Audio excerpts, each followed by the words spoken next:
इस वीडियो में हम सी प्रोग्रामिंग को सीखेंगे बिल्कुल बिगिनर लेवल से। बीट बाय बीट हर एक टॉपिक को कवर करेंगे सिर्फ और सिर्फ एक वीडियो में। सी प्रोग्रामिंग के अंदर जितने भी कंसेप्ट है वो सारे कंसेप्ट को हम क्रिस्टल क्लियर तरह से एक वीडियो में समझेंगे। तो इसके लिए आपको सिंपली इस वीडियो को लाइक एंड शेयर करना है। उसके साथ साथ आपको नीचे अपना नाम और लोकेशन कमेंट करना है ताकि मुझे भी पता चले कि आखिर वीडियो कहाँ तक पहुँच रहा है। उसके साथ साथ अगर आपको कोडिंग, प्रोग्रामिंग या फिर साइबर सिक्योरिटी में थोड़ा सा भी इंटरेस्ट है तो आप इस चैनल को सब्सक्राइब करिए।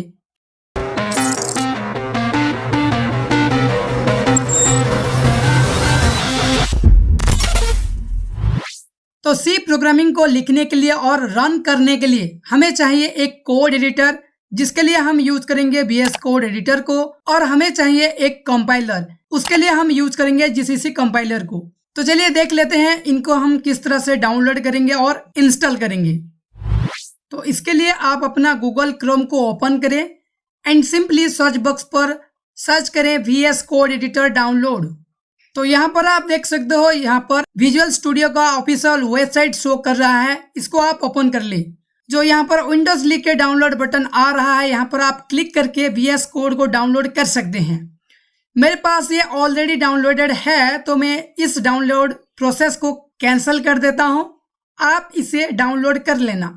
तो कोड एडिटर डाउनलोड हो जाने के बाद आप सिंपली इसको क्लिक कर ओपन करें। देन यहाँ पर आपको आई एक्सेप्ट द एग्रीमेंट पर क्लिक करके नेक्स्ट पर क्लिक करना है। देन यहाँ पर आपको बहुत सारी बॉक्सेस शो कर रहा है, तो यहाँ पर आपको जितने भी बॉक्सेस है उन सारे बॉक्सेस को टिक कर देना है और सिंपली नेक्स्ट पर क्लिक करना है। देन आप यहाँ पर इंस्टॉल पर जैसे ही क्लिक करेंगे तो आपका जो कोड एडिटर वो इंस्टॉल होना स्टार्ट हो जाएगा। देख सकते हो यहाँ पर कंप्लीटली इंस्टॉल हो गया है। तो सिंपली आपको यहाँ पर फिनिश पर क्लिक करना है।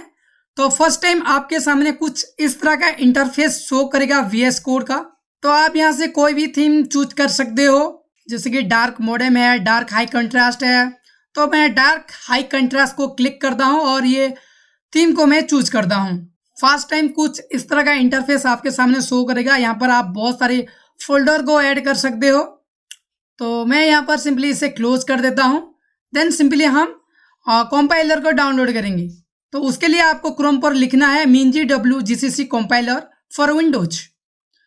तो यहाँ पर आप देख सकते हो सोर्सफोर्क नाम का एक वेबसाइट शो कर रहा है, इसे आपको ओपन करना है। देन यहाँ पर जो डाउनलोड बटन है इससे यहाँ पर क्लिक करके आपको इस कंपाइलर को डाउनलोड करना है। तो देख सकते हो ये MinGW का सेटअप फाइल डाउनलोड होना स्टार्ट हो गया है। ये भी मेरे पास पहले से ही डाउनलोडेड है, तो मैं इस प्रोसेस को कैंसिल कर देता हूँ। तो आपको इस सेटअप फाइल को डाउनलोड कर लेना है। देन जैसे ही ये डाउनलोड हो जाएगा आपको क्लिक करके इसे ओपन कर लेना है।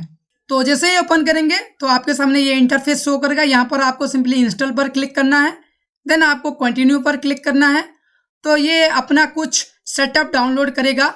यहाँ पर आपको 2 से 3 मिनट का टाइम लग सकता है, डिपेंड करता है कि आपकी इंटरनेट स्पीड कैसा है। तो हम यहाँ पर वेट करते हैं।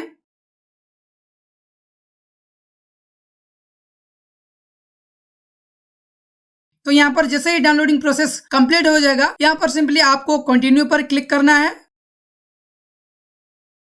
तो आप यहाँ पर जैसे ही कंटिन्यू पर क्लिक करेंगे तो आपके सामने कुछ इस तरह का इंटरफेस शो करेगा।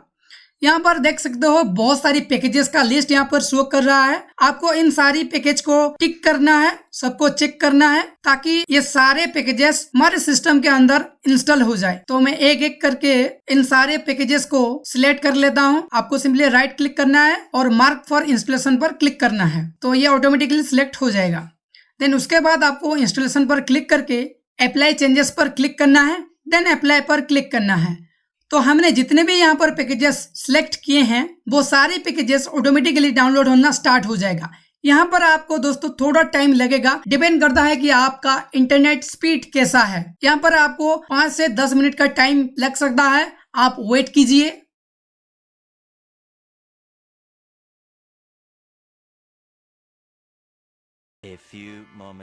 तो फाइनली 10 मिनट के बाद ये कंप्लीटली डाउनलोड हो गया है। तो सिंपली आपको इसको क्लोज कर देना है। तो क्लोज करने के बाद आपको सिंपली फाइल मैनेजर को ओपन करना है, अपना सी ड्राइव पर जाना है। देन यहाँ पर आपको minGW नाम की एक फोल्डर मिल जाएगा, उसको ओपन करना है।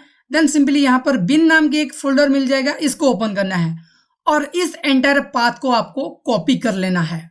देन सिंपली आपको सर्च बॉक्स पर टाइप करना है एनवायरमेंट। देन यहाँ पर आप देख सकते हो edit the system environment variable नाम से एक सेटिंग शो कर रहा है, आपको इसे सिंपली ओपन करना है। देन यहाँ पर आपको एनवायरमेंट वेरिएबल पर क्लिक करना है। देन सिंपली आपको एडिट पर क्लिक करके आप जो पाथ कॉपी किए हैं यहाँ पर पेस्ट कर देना है। जैसे कि आप यहाँ पर देख सकते हो, सिंपली न्यू पर क्लिक करना है और जो भी पाथ आपने कॉपी किया है उसे यहाँ पर पेस्ट कर देना है। देन ओके पर क्लिक करके इसे सेव कर देना है। तो मैं ये दोनों जगह पर पेस्ट कर दिया हूँ। तो सिंपली आपको यहाँ पर क्लोज कर देना है। तो ये हमारा पूरी की पूरी एनवायरनमेंट सेट हो गया है सी प्रोग्रामिंग को रन करने के लिए। तो चलिए हम थोड़ा सा चेक कर लेते हैं कि पूरी तरह से जीसीसी कंपाइलर इंस्टॉल हुआ है या नहीं। तो उसके लिए आपको सिंपली कमांड प्रॉम्प्ट को ओपन करना है और जीसीसी लिखकर एंटर प्रेस करना है। तो यहाँ पर सिंपली आपके सामने कुछ इस तरह का रिजल्ट शो करेगा, GCC fatal error no input files. तो इसका मतलब ये है कि जीसीसी कंपाइलर पूरी तरह से इंस्टॉल हो गया है। तो देख सकते हो यहाँ पर VS कोड भी हमारा इंस्टॉल ऑलरेडी हो गया था, तो इसे हमें ओपन करना है अभी और थोड़ा सा और चेंजेस करना है जिससे हम आसानी से अपने सी प्रोग्रामिंग को लिख सके। तो उसके लिए आपको सिंपली एक्सटेंशन पर क्लिक करना है और यहाँ पर सर्च करना है C/C++। तो यहाँ पर C और C++ की इंटेलिजेंस जो एक्सटेंशन है यहाँ पर शो करेगा, आपको सिंपली इसको इंस्टॉल करना है क्योंकि इसके हेल्प से हम आसानी से C++ या फिर C++ की कोडिंग कर पाएंगे। देन उसके बाद आपको और एक एक्सटेंशन को इंस्टॉल करना है जो है C/C++ एक्सटेंशन पैक। इसे भी आपको इंस्टॉल करना है, जैसे कि यहाँ पर देख सकते हो मैंने इंस्टॉल कर लिया। देन उसके बाद आपको यहाँ पर फिर से और एक एक्सटेंशन को इंस्टॉल करना है जो है कोड रनर। तो सिंपली मैं यहाँ पर कोड रनर लिख के सर्च करता हूँ, तो देख सकते हो यहाँ पर शो कर रहा है, तो इसको इंस्टॉल करना है। तो ऑल राइट, ये कम्प्लीटली इंस्टॉल हो गया है। कम्प्लीटली सारे एनवायरनमेंट सेट हो गया है हमारी सी प्रोग्रामिंग के लिए। तो अब हम बात कर लेते हैं कि इस एंटायर कोर्स के अंदर हम कौन कौन से टॉपिक को कवर अप करेंगे। तो देखो, इस टॉपिक के अंदर हम variable, data type, input and output system को देखेंगे। उसके बाद ऑपरेटर क्या होता है, इंस्ट्रक्शन किस तरह से दिया जाता है उसको समझेंगे। उसके बाद हम कंडीशनल स्टेटमेंट को देखेंगे जो कि if else and switch case, यानी कि जितने भी तरह की कंडीशनल स्टेटमेंट है उन सारे स्टेटमेंट को one by one practically cover up करेंगे। उसके बाद हम लूप्स को सीखेंगे, जो while loop, do while loop, for loop होते हैं, स्टेनरी ऑपरेटर क्या होता है, इसके बारे में भी हम बात करेंगे। ओके, उसके बाद हम फंक्शन क्या होता है, रिकर्सन क्या होता है, इनको किस तरह से यूज किया जाता है, इनको भी हम देखेंगे। उसके बाद हम पॉइंटर, एरे, स्ट्रिंग, स्ट्रक्चर, इन सारे टॉपिक को हम one by one cover up करेंगे, वो भी प्रैक्टिकल के साथ। उसके बाद हम फाइल मैनेजमेंट देखेंगे। देन फाइल के अंदर किस तरह से इनपुट एंड आउटपुट दिया जाता है उसको भी हम समझेंगे सी प्रोग्रामिंग की हेल्प से। यानी कि इस टॉपिक से आप अंदाजा लगा सकते हो कि सी प्रोग्रामिंग को किस लेवल पर यूज किया जाता है। ओके, देन हम डायनामिक मेमोरी एलोकेशन के बारे में बात करेंगे कि सी प्रोग्रामिंग की हेल्प से हम किस तरह से मेमोरी एलोकेशन कर सकते हैं। ओके, तो चलिए अब हम थोड़ा सा सी प्रोग्रामिंग की हिस्टोरी के बारे में बात कर लेते हैं। तो देखो, यहाँ पर मैं ज्यादा टाइम नहीं लूंगा थ्योरी में, तो हम ज्यादा से ज्यादा टाइम प्रैक्टिकली यूज करेंगे। बट उससे पहले थोड़ी बहुत थ्योरेटिकली चीजें आपको पता होना चाहिए, इसलिए मैं ये सारी चीजें आपको बता रहा हूँ। तो देखो, सी प्रोग्रामिंग को 1972 में क्रिएट किया गया था डेनिस रिची के द्वारा। यानी कि जो डेनिस रिची है उन्होंने सी प्रोग्रामिंग को बनाया है। कहाँ पर? AT&T जो लेबोरेटरी है वहां पर बनाया है, जो कि न्यू जर्सी USA में आता है। ओके, ये जो AT&T है इसका फुल फॉर्म होता है अमेरिकन टेलीग्राफ एंड टेलीकम्युनिकेशन। ये एक लेबोरेटरी का नेम है जहां पर सी प्रोग्रामिंग को बनाया गया है। ओके, उसके बाद हम थोड़ा सा सी प्रोग्रामिंग की स्ट्रक्चर के बारे में बात कर लेते हैं। तो देखो, वैसे तो सी प्रोग्रामिंग की बहुत सारी खासियत है, बट यहाँ पर हम उन सारे की फीचर के बारे में बात करेंगे जिसके लिए आज भी सी प्रोग्रामिंग को वर्ल्ड वाइड यूज किया जाता है। सबसे पहले तो ये बहुत ही सिंपल है, यानी कि हम किसी भी कॉम्प्लेक्स प्रोग्रामिंग को बहुत ही सिंपल हिस्से में कन्वर्ट कर सकते हैं सी प्रोग्राम की हेल्प से। उसके बाद इसका स्पीड बहुत ही ज्यादा है, बहुत वास्ट अमाउंट में ये काम करता है। Then C programming machine independent programming language है, यानी कि सी प्रोग्रामिंग का कोड आप किसी भी मशीन पर यूज कर सकते हो, उसे रन कर सकते हो। उसके बाद यहाँ पर बहुत सारा लाइब्रेरी है, यानी सी प्रोग्रामिंग के अंदर बहुत ही वास्ट अमाउंट में लाइब्रेरी अवेलेबल है, फंक्शन अवेलेबल है। जैसे कि आज के टाइम पर बहुत सारे लोग पाइथन को यूज करते हैं IoT डिवाइस बनाने में या फिर हार्डवेयर डेवलपमेंट करने के लिए। बट मैं आपको बता दूं, पाइथन के अंदर ही सी प्रोग्रामिंग की जो लाइब्रेरी है उसको यूज किया जाता है। यानी कि आप ये कह सकते हो पाइथन प्रोग्रामिंग के अंदर आप इनडायरेक्टली सी प्रोग्रामिंग को यूज कर रहे हो। तो इसके लिए अगर आप हार्डवेयर डेवलपमेंट में जाना चाहते हो या फिर IoT डेवलपमेंट में जाना चाहते हो तो आपके पास सी प्रोग्रामिंग की नॉलेज होना चाहिए, तभी आप पाइथन प्रोग्रामिंग को अच्छे से इम्प्लीमेंट कर पाएंगे। ओके, उसके बाद सी प्रोग्रामिंग को एक मिड लेवल प्रोग्रामिंग लैंग्वेज भी कहा जाता है, क्योंकि आप इसी प्रोग्रामिंग की हेल्प से हाई लेवल काम को भी कर सकते हो, जैसे कि सॉफ्टवेयर बनाना, गेम डिजाइन करना, एंड उसके साथ साथ लो लेवल के काम भी कर सकते हो, जैसे कि हार्डवेयर प्रोग्रामिंग करना, माइक्रो कंट्रोल को प्रोग्रामिंग करना। ये सारी चीजें आप ओवरऑल सिर्फ एक प्रोग्रामिंग की हेल्प से कर सकते हो, जिसको हम सी प्रोग्रामिंग कहते हैं। ओके, उसके बाद सी प्रोग्रामिंग को स्ट्रक्चर प्रोग्रामिंग लैंग्वेज भी कहा जाता है, क्योंकि हम इसकी हेल्प से ऑब्जेक्ट ओरिएंटेड प्रोग्रामिंग भी कर सकते हैं। उसके बाद हम इसकी हेल्प से मेमोरी मैनेजमेंट कर सकते हैं, पॉइंटर्स को यूज कर सकते हैं, रिकर्सन को कर सकते हैं यूज। उसके साथ साथ सी प्रोग्रामिंग को एक एक्सटेंसिबल प्रोग्रामिंग लैंग्वेज भी माना जाता है। ओके, तो ये तो हो गई कुछ बेसिक फीचर के बारे में। अब हम चलते हैं प्रैक्टिकली सी प्रोग्रामिंग को सीखने के लिए। तो बिना टाइम वेस्ट किए मैं फाइल मैनेजर को ओपन कर लेता हूं और यहाँ पर जी ड्राइव के अंदर एक फोल्डर क्रिएट कर लेता हूं, जहाँ पर हम सारे के सारे प्रोग्राम को स्टोर करेंगे। तो मैं इसका नाम देता हूं सी ट्यूटोरियल। देन इस फोल्डर को मैं VS कोड एडिटर के अंदर ओपन कर लूँगा। तो मैं VS कोड एडिटर को ओपन करता हूँ। देन यहाँ पर ओपन फोल्डर पर क्लिक करके आप यहाँ पर किसी भी फोल्डर को ओपन कर सकते हो, और उसके साथ साथ आप यहाँ पर फाइल पर क्लिक करके यहाँ पर भी आपको ऑप्शन मिल जाएगा ओपन फोल्डर। यहाँ पर भी क्लिक करके आप किसी भी फोल्डर को ओपन कर सकते हो। तो यहाँ पर मैं जो फोल्डर क्रिएट किया हूँ सी ट्यूटोरियल, उसको मैं यहाँ पर सिलेक्ट कर लेता हूँ। तो ऑलरेडी यहाँ पर सी ट्यूटोरियल जो हमारा फोल्डर यहाँ पर ओपन हो गया है। नेक्स्ट आपको यहाँ पर क्लिक करना है, ये जो पहला प्लस आइकन है यहाँ पर क्लिक करना है, और सबसे पहले आपको यहाँ पर एक C.C नाम से एक फाइल को क्रिएट कर लेना है। जैसे कि मैं यहाँ पर main.c नाम से एक फाइल क्रिएट कर लेता हूँ, जहाँ पर हम सारे के सारे सी प्रोग्रामिंग को सीखेंगे, जो कि हमारा फर्स्ट प्रोग्राम होने वाला है। तो सबसे पहले आपको कुछ भी यहाँ पर नहीं सोचना है, यहाँ पर आपको किसी भी तरह से दिमाग नहीं यूज करना है। सिंपली जो कुछ भी मैं लिख रहा हूँ आपको ठीक उसी तरह लिखना है। Hash include stdio.h then int main, then यहाँ पर आपको सिंपली लिखना है प्रिंट f, देन ब्रैकेट के अंदर आपको लिखना है हेलो वर्ल्ड, देन एंड में आपको टर्मिनेटर देना है, देन नीचे आपको लिखना है रिटर्न 0, देन इसको सेव कर देना है। तो सेव करने के लिए शॉर्टकट की होता है Ctrl+S। तो यहाँ पर हमारा पहला प्रोग्राम रेडी हो गया है। तो इसको रन करने के लिए आपको सिंपली यहाँ पर क्लिक करना है, देन यहाँ पर रन कोड पर क्लिक करना है। तो नीचे आपका टर्मिनल ओपन हो जाएगा और यहाँ पर आउटपुट शो करेगा। जैसे कि यहाँ पर देख सकते हो हेलो वर्ल्ड जो हमारा आउटपुट है यहाँ पर शो कर रहा है। तो आप इसी तरह से हर एक सी प्रोग्राम को लिख सकते हो, सेव कर सकते हो और रन कर सकते हो। तो देखो यहाँ पर मैंने जो कुछ भी कोड लिखा इनको थोड़ा सा समझना पड़ेगा, क्योंकि जब आप इन सारे कोड को समझ लेंगे तभी आप अपने हिसाब से कोड को लिख पाएंगे और बड़े से बड़े प्रोग्राम को भी आप सॉल्व कर पाएंगे। तो चलिए सबसे पहले इन सारे कोड को समझ लेते हैं, देन उसके बाद हम और भी सी प्रोग्रामिंग को डीपली समझेंगे। तो देखो यहाँ पर जो हैश इंक्लूड stdio.h है, इसको कहा जाता है हेडर फाइल। तो सिंपली मैं यहाँ पर लिख देता हूँ हेडर फाइल। तो बेसिकली ये जो हैश इंक्लूड है इसको हम हेडर फाइल कहते हैं। और ये जो इंट मैन है ये हमारा मेन फंक्शन है। तो मैं यहाँ पर मेन फंक्शन लिख देता हूँ, मेन फंक्शन।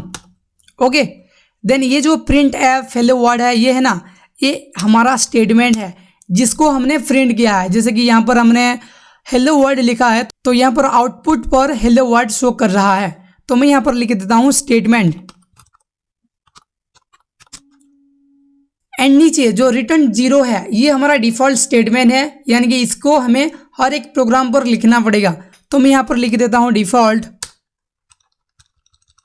सॉरी इसके आगे मुझे कमेंट ऐड करना पड़ेगा। ये कमेंट क्या है इसको भी हम थोड़ी देर बाद समझेंगे। ओके, तो इसको मैं सेव कर देता हूँ आप। तो आपको जब भी सी प्रोग्रामिंग लैंग्वेज के अंदर प्रोग्रामिंग करना है या फिर कोड लिखना है तो तभी आपको इन सारे कंपोनेंट को अपनी कोड के अंदर ऐड करना पड़ेगा। सबसे पहले होगा हेडर फाइल, देन उसके बाद होगा मेन फंक्शन, देन उसके बाद होगा हमारा स्टेटमेंट जो भी आप प्रिंट करना चाहते हैं या फिर आउटपुट में लेना चाहते हैं। देन उसके बाद एंड में होगा रिटर्न 0, क्योंकि ये डिफॉल्ट 0 रिटर्न करता है। ओके, तो इसको रन करने के लिए ना दोस्तों दो मेथड है, या तो आप इसको जीसीसी कंपाइलर की हेल्प से कंपाइल कर सकते हो, देन उसके बाद रन कर सकते हो, या फिर आपको सिंपली यहाँ पर क्लिक करना है और ये ऑटोमेटिकली रन हो जाएगा और यहाँ पर आउटपुट शो करेगा, जैसे कि आप यहाँ पर देख सकते हो। ओके, तो ये तो हो गया हमारा पहला प्रोग्राम जहाँ पर हमने देखा कि सी प्रोग्रामिंग को किस तरह से लिखा जाता है और किस तरह से रन किया जाता है। अब हम समझते हैं कि कमेंट क्या होता है। तो देखो, कमेंट वो चीज होता है सी प्रोग्रामिंग के अंदर जिसकी हेल्प से हमें पता चलता है कि हम कोड एक्चुअल में किस लिए लिखे हैं या फिर किसके लिए लिखे हैं। जैसे कि मैंने आपको यहाँ पर बताने के लिए हेडर फाइल लिखा, यानी कि तो ये एक तरह का कमेंट है। तो ये जो कमेंट होता है इसको कंपाइलर इग्नोर कर देता है, यानी कि इसको वो एग्जीक्यूट नहीं करता, इसको वो रन नहीं करता। इसलिए कमेंट को यूज किया जाता है सिर्फ और सिर्फ खुद की नॉलेज के लिए। तो कमेंट बेसिकली दो तरह के होते हैं, एक होता है सिंगल लाइन कमेंट जैसे कि आप यहाँ पर देख सकते हो, और एक होता है जो कि है मल्टी लाइन कमेंट। तो मल्टी लाइन कमेंट को लिखने के लिए आपको सिंपली यहाँ पर लिखना पड़ेगा स्लैश, देन यहाँ पर आपको स्टार देना पड़ेगा, जैसे कि आप यहाँ पर देख सकते हो, देन एंटर प्रेस करना पड़ेगा। तो आप यहाँ पर मल्टीपल लाइन पर जो कुछ भी लिखेंगे वो कमेंट के अंदर आ जाएगा। जैसे कि आप यहाँ पर देख सकते हो, बहुत ही लाइट कलर में यहाँ पर आ रहा है जो कुछ भी टेक्स्ट में लिख रहा हूँ। तो ये सारे के सारे मल्टी लाइन कमेंट हो जाएंगे, और ये जो कमेंट है ये होगा सिंगल लाइन कमेंट। ओके, तो ये तो हो गया हमारा बेसिक कॉन्सेप्ट, बेसिक सिंटेक्स, जिसको समझने के बाद आप ओवरऑल सी प्रोग्रामिंग को लिख पाएंगे।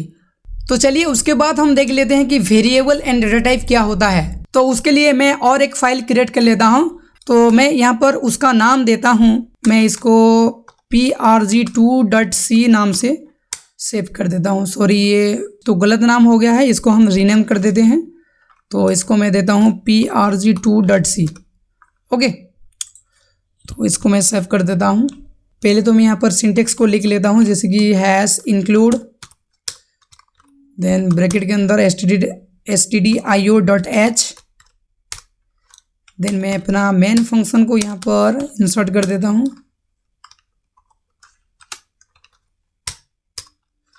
देन यहाँ पर मैं रिटर्न 0 को लिख लेता हूँ। ओके, तो ये मेरा सिंटेक्स रेडी हो गया। तो देखो, वेरिएबल को यूज करने से पहले आपको ये जानना पड़ेगा कि वेरिएबल होता क्या है। तो ऐसे समझो, वेरिएबल बेसिकली एक कंटेनर होता है जिसके अंदर हम डिफरेंट तरह की डेटा को स्टोर करते हैं। ओके, तो देखो, आपको इस वीडियो के अंदर ज्यादा दिमाग नहीं लगाना है, जितना मैं बता रहा हूँ सिर्फ और सिर्फ उतना सीखना है। उसके बाद आप खुद ब खुद जितने भी एडवांस चीजें हैं, जितने भी एडवांस कंसेप्ट है उनको आप आसानी से सीख जाओगे, क्योंकि सबसे पहले आपको बेसिक को क्लियर करना पड़ेगा, और बेसिक को सीखने के लिए आपको एक्स्ट्रा दिमाग नहीं लगाना है। ओके, तो जैसे कि मैंने कहा, वेरिएबल एक तरह का कंटेनर होता है जहां पर हम डिफरेंट तरह की डेटा स्टोर करते हैं। फॉर एग्जाम्पल, हमारे घर के अंदर बहुत सारे कंटेनर होते हैं एंड वहां पर हम डिफरेंट तरह की सामान को रखते हैं। जैसे कि अगर कोई वाटर बॉटल है तो उसके अंदर हम वाटर रखते हैं, अगर घर में कोई फ्रिज है तो उसके अंदर भी हम डिफरेंट तरह की सामान को स्टोर करते हैं। ठीक उसी तरह वेरिएबल भी एक तरह का कंटेनर होता है जहाँ पर हम डिफरेंट तरह की डेटा को स्टोर करते हैं। जैसे कि मैं यहाँ पर इंट a लिखकर एक वेरिएबल क्रिएट किया हूँ, तो इसको मैं यहाँ पर कमेंट के अंदर वेरिएबल लिख देता हूँ, वेरिएबल। ओके, तो यहाँ पर ए नाम से एक वेरिएबल क्रिएट हो गया है। तो देखो वेरिएबल को क्रिएट करने के लिए कौन से रूल को फॉलो करना है ये थोड़ी देर के बाद हम समझेंगे। तो यहाँ पर मैंने लिखा है इंट ए, यानी कि इंटीजर वैल्यू यहाँ पर स्टोर होगा कहाँ पर, ए कंटेनर के अंदर। ए यहाँ पर एक वेरिएबल है, तो मैं यहाँ पर ए इक्वल टू 5 लिख देता हूँ। ओके, तो यानी कि ए के अंदर अब 5 स्टोर हो गया है, यानी कि ए का वैल्यू अभी 5 है। तो मुझे अगर ए को यहाँ पर प्रिंट करना है तो प्रिंट में 5 आएगा। जैसे कि मैं यहाँ पर लिखता हूँ प्रिंट एफ, देन ब्रैकेट के अंदर यहाँ पर लिखना पड़ेगा, ब्रैकेट के अंदर आपको यहाँ पर डबल कोटेशन ऑन करना पड़ेगा, देन %d लिखना पड़ेगा, देन यहाँ पर कोमा लगाकर ए लिखना पड़ेगा, देन यहाँ पर आपको टर्मिनेटर देना पड़ेगा।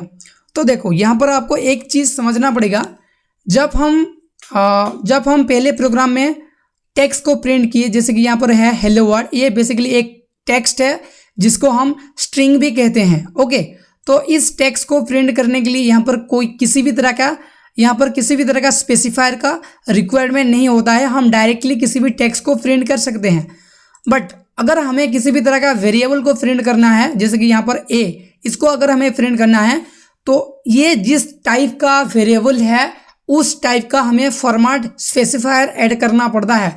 जैसे कि ये एक तरह का इंटीजर वैल्यू है, यानी कि इसको बनाने के लिए हमने इंट जो हमारा डेटा टाइप है इसको यूज किया है। तो ये डेटा टाइप क्या होता है इसको भी हम समझेंगे थोड़ी देर के बाद। आपको सिर्फ कंसिडर करना है कि हमने इंट यूज करके एक वेरिएबल क्रिएट किया है, यानी कि इंटीजर यूज करके हमने ए वेरिएबल को क्रिएट किया है। तो इंटीजर का मतलब होता है एक नंबर वैल्यू। तो किसी भी इंटीजर को प्रिंट करने के लिए हम उसकी फॉर्मेट स्पेसिफायर को यूज करते हैं जो कि है %d। ओके, ये है एक इंटीजर वैल्यू को प्रिंट करने के लिए फॉर्मेट स्पेसिफायर। ओके, तो इसलिए हमने यहाँ पर %d लिखा, देन कॉमा देकर ए लिखा। तो इस प्रोग्राम को सेव करके आप जिसे ही रन करेंगे यहाँ पर आउटपुट पर 5 आएगा, जैसे कि आप यहाँ पर देख सकते हो 5। ओके, अगर आपको यहाँ पर किसी भी तरह की टेक्स्ट इंसर्ट करना है या फिर ऐड करना है तो भी आप ऐड कर सकते हो। जैसे कि मैं यहाँ पर लिखता हूँ दी वैल्यू ऑफ ए इज इतना लिखा, देन आपको यहाँ पर फॉर्मेट स्पेसिफायर देना पड़ेगा। जैसे कि मैंने यहाँ पर दिया है %d। आप जहाँ पर %d देंगे वहाँ पर ए का जो भी वैल्यू है वहाँ पर शो करेगा। आप फॉर्मेट स्पेसिफायर को अगर आगे देते हैं तो आगे ए का वैल्यू शो करेगा, अगर आप एंड में देते हैं तो एंड में ए का वैल्यू शो करेगा। देन इतना लिखने के बाद मैं इसको रन करता हूँ तो यहाँ पर देख सकते हो the value of a is 5, यहाँ पर आउटपुट में शो कर रहा है। तो आप इस तरह से किसी भी इंटीजर वेरिएबल को प्रिंट कर सकते हो। तो आई होप आपको पता चल गया होगा कि वेरिएबल क्या होता है। अब थोड़ा सा डिस्कस करते हैं कि कितने तरह के वेरिएबल होते हैं या फिर एक वेरिएबल की कितने तरह के डेटा टाइप होता है। तो उसके लिए मैं और एक फाइल क्रिएट करता हूं। तो मैं यहाँ पर लिखता हूँ prg3.c। तो मैं एक्स्ट्रा फाइल क्रिएट करके इसलिए आपको समझा रहा हूँ ताकि आपको अच्छे से कंसेप्ट समझ में आए और कोई भी कोड आपको कॉम्प्लेक्स ना लगे। तो इसलिए मैं हर एक कंसेप्ट पर हर एक फाइल क्रिएट करूँगा। ओके, तो सबसे पहले तो हमें सिंटेक्स को लिखना पड़ेगा। तो मैं सिंपली लिखता हूँ हैश इंक्लूड, देन ब्रैकेट के अंदर stdio.h। आपको हर एक प्रोग्राम के अंदर इसी सिंटेक्स को लिखना है। देन इंट मैन, ब्रैकेट को ओपन क्लोज करना है, देन आपको कर्ली ब्रैकेट को स्टार्ट करना है, देन यहाँ पर आपको लिखना है रिटर्न 0। बेसिकली हम यहाँ पर डिफरेंट तरह की वेरिएबल को क्रिएट करेंगे और वहां से हम डेटा टाइप को समझेंगे कि डेटा टाइप होता क्या है। ओके, तो मैं यहाँ पर बनाता हूँ int x, then float y, then char c। मैं यहाँ पर z नाम से बनाता हूँ। तो मैंने यहाँ पर क्या किया, 3 डिफरेंट टाइप की वेरिएबल को मैंने यहाँ पर क्रिएट किया है। तो ये जो इंट, ये जो फ्लोट, ये जो कैर है ना, इसको हम डेटा टाइप कहते हैं। यानी कि इंट नाम से हम जो भी वेरिएबल क्रिएट करेंगे उसके अंदर सिर्फ और सिर्फ हम न्यूमेरिक वैल्यू को स्टोर कर पाएंगे। ठीक उसी तरह जो फ्लोट नाम से हमने वेरिएबल क्रिएट किया है उसके अंदर हम फ्लोटिंग वैल्यू को स्टोर करेंगे, यानी कि जो भी डेसिमल वैल्यू है, जो भी रियल वैल्यू है वहां पर हम स्टोर करेंगे। और कैर नाम से जो हम वेरिएबल क्रिएट किए हैं वहां पर हम कैरेक्टर को स्टोर करेंगे। जैसे कि कोई भी सिंगल लेटर हो गया, जैसे कि ए हो गया, बी हो गया, सी हो गया, डी हो गया, जेड हो गया, एक्स हो गया, इसी तरह के हम लेटर को स्टोर करेंगे कैर वेरिएबल के अंदर। तो ये जो कॉन्सेप्ट है ना, जब हम डिफरेंट तरह की डेटा को स्टोर करते हैं डिफरेंट कंटेंट के अंदर, इसको डेटा टाइप कहा जाता है। जैसे कि हमने इंट के अंदर नंबर स्टोर करेंगे, फ्लोट के अंदर डेसिमल पॉइंट को स्टोर करेंगे और कैर के अंदर कैरेक्टर को स्टोर करेंगे। इसी कंसेप्ट को कहा जाता है डेटा टाइप, यानी कि वेरिएबल का जो डिफरेंट टाइप का डाटा है उसको कहा जाता है डेटा टाइप। तो मैं इन सभी वेरिएबल को एक एक वैल्यू असाइन कर देता हूं, देन उसके बाद हम उन वैल्यू को प्रिंट करेंगे, जिससे आपका जो भी डाउट है वो क्लियर हो जाएगा। और किस तरह से प्रिंट किया जाता है डिफरेंट तरह की वेरिएबल को, ये भी आप जान पाएंगे। तो सिंपली मैं यहाँ पर x को वैल्यू दे देता हूँ 10, तो x इक्वल टू 10 लिखता हूँ। देन y इक्वल टू मैं यहाँ पर लिखता हूँ 10.6। देन मैं यहाँ पर z इक्वल टू लिखता हूँ कैपिटल A। ओके, देन यहाँ पर आपको और एक चीज़ ध्यान रखना पड़ेगा, जो भी नंबर होता है उनको हम विदाउट डबल कोटेशन या फिर विदाउट सिंगल कोटेशन के अंदर लिखते हैं, बट जो भी हमारा टेक्स्ट होता है या फिर लेटर होता है उसको हम सिंगल कोटेशन के अंदर लिखते हैं या फिर डबल कोटेशन के अंदर लिखते हैं। तो यहाँ पर हमने कैरेक्टर को स्टोर किया है, इसलिए यहाँ पर सिंगल कोटेशन के अंदर हमारा ए है। ओके, तो चलिए इन सभी वेरिएबल को अभी प्रिंट करते हैं। तो सिंपली हमें प्रिंट एफ फंक्शन को यूज़ करना है किसी भी स्टेटमेंट को या फिर वेरिएबल को स्टोर करने के लिए। तो मैं यहाँ पर डबल कोटेशन के अंदर लिखता हूँ दी वैल्यू ऑफ एक्स ईच, इतना लिखता हूँ। देन यहाँ पर मुझे प्रिंट करना है एक्स की वैल्यू। तो एक्स जिस तरह की वेरिएबल है उस फॉर्मेट स्पेसिफायर को यहाँ पर यूज़ करना है। तो इंट के लिए हम यूज़ करते हैं %d, तो मैं यहाँ पर %d लिख देता हूँ। देन मैं यहाँ पर कोमा देख के x लिख देता हूँ, जहाँ पर x का वैल्यू प्रिंट होगा। फिर नीचे मैं फिर से लिखता हूँ प्रिंट f, देन ब्रैकेट को ऑन करता हूँ। देन यहाँ पर फिर से डबल कोटेशन को ऑन करता हूँ। देन यहाँ पर लिखता हूँ the value of y is, then यहाँ पर आपको फॉर्मेट स्पेसिफायर देना है %f, क्योंकि हमें फ्लोटिंग वैल्यू को यहाँ पर प्रिंट करना है। देन यहाँ पर सिंपली जो भी फ्लोटिंग वेरिएबल है उसका नेम यहाँ पर लिखना है, जैसे कि y। देन यहाँ पर मैं फिर से टर्मिनेटर को देता हूँ। देन यहाँ पर मैं फिर से प्रिंट f लिखता हूँ। देन ब्रैकेट ओपन करता हूँ, डबल कोटेशन ऑन करता हूँ। देन यहाँ पर फिर से लिखता हूँ the value of z is. Then अब हमें क्या प्रिंट करना है, कैरेक्टर प्रिंट करना है। तो उसके लिए आपको फॉर्मेट स्पेसिफायर देना है %c, कोमा देके यहाँ पर z लिखना है। देन यहाँ पर आपको टर्मिनेटर देना है। देन इतना लिखने के बाद मैं इसको सेव कर लेता हूँ। देन यहाँ पर क्लिक करके मैं इसे रन कर देता हूँ। तो देख सकते हो the value of x is 10, the value of y is 10.6000, the value of z is a। तो देख सकते हो यहाँ पर आउटपुट शो कर रहा है, बट यहाँ पर एक प्रॉब्लम दिख रहा है, ये सारे लाइन एक ही लाइन पर आ रहा है। तो इसके लिए एक सॉल्यूशन है, आपको यहाँ पर सिंपली /n को यूज करना है लाइन को ब्रेक करने के लिए। तो आप जैसे ही /n लिखेंगे एंड में और सेव करके रन करेंगे तो ये लाइन बाय लाइन प्रिंट हो जाएगा। जैसे कि आप यहाँ पर देख सकते हो the value of x is 10, the value of y is 10.6000, the value of z is a। तो आप इसी तरह से किसी भी तरह की वेरिएबल को, किसी भी तरह की डेटा टाइप को इजीली प्रिंट कर पाएंगे।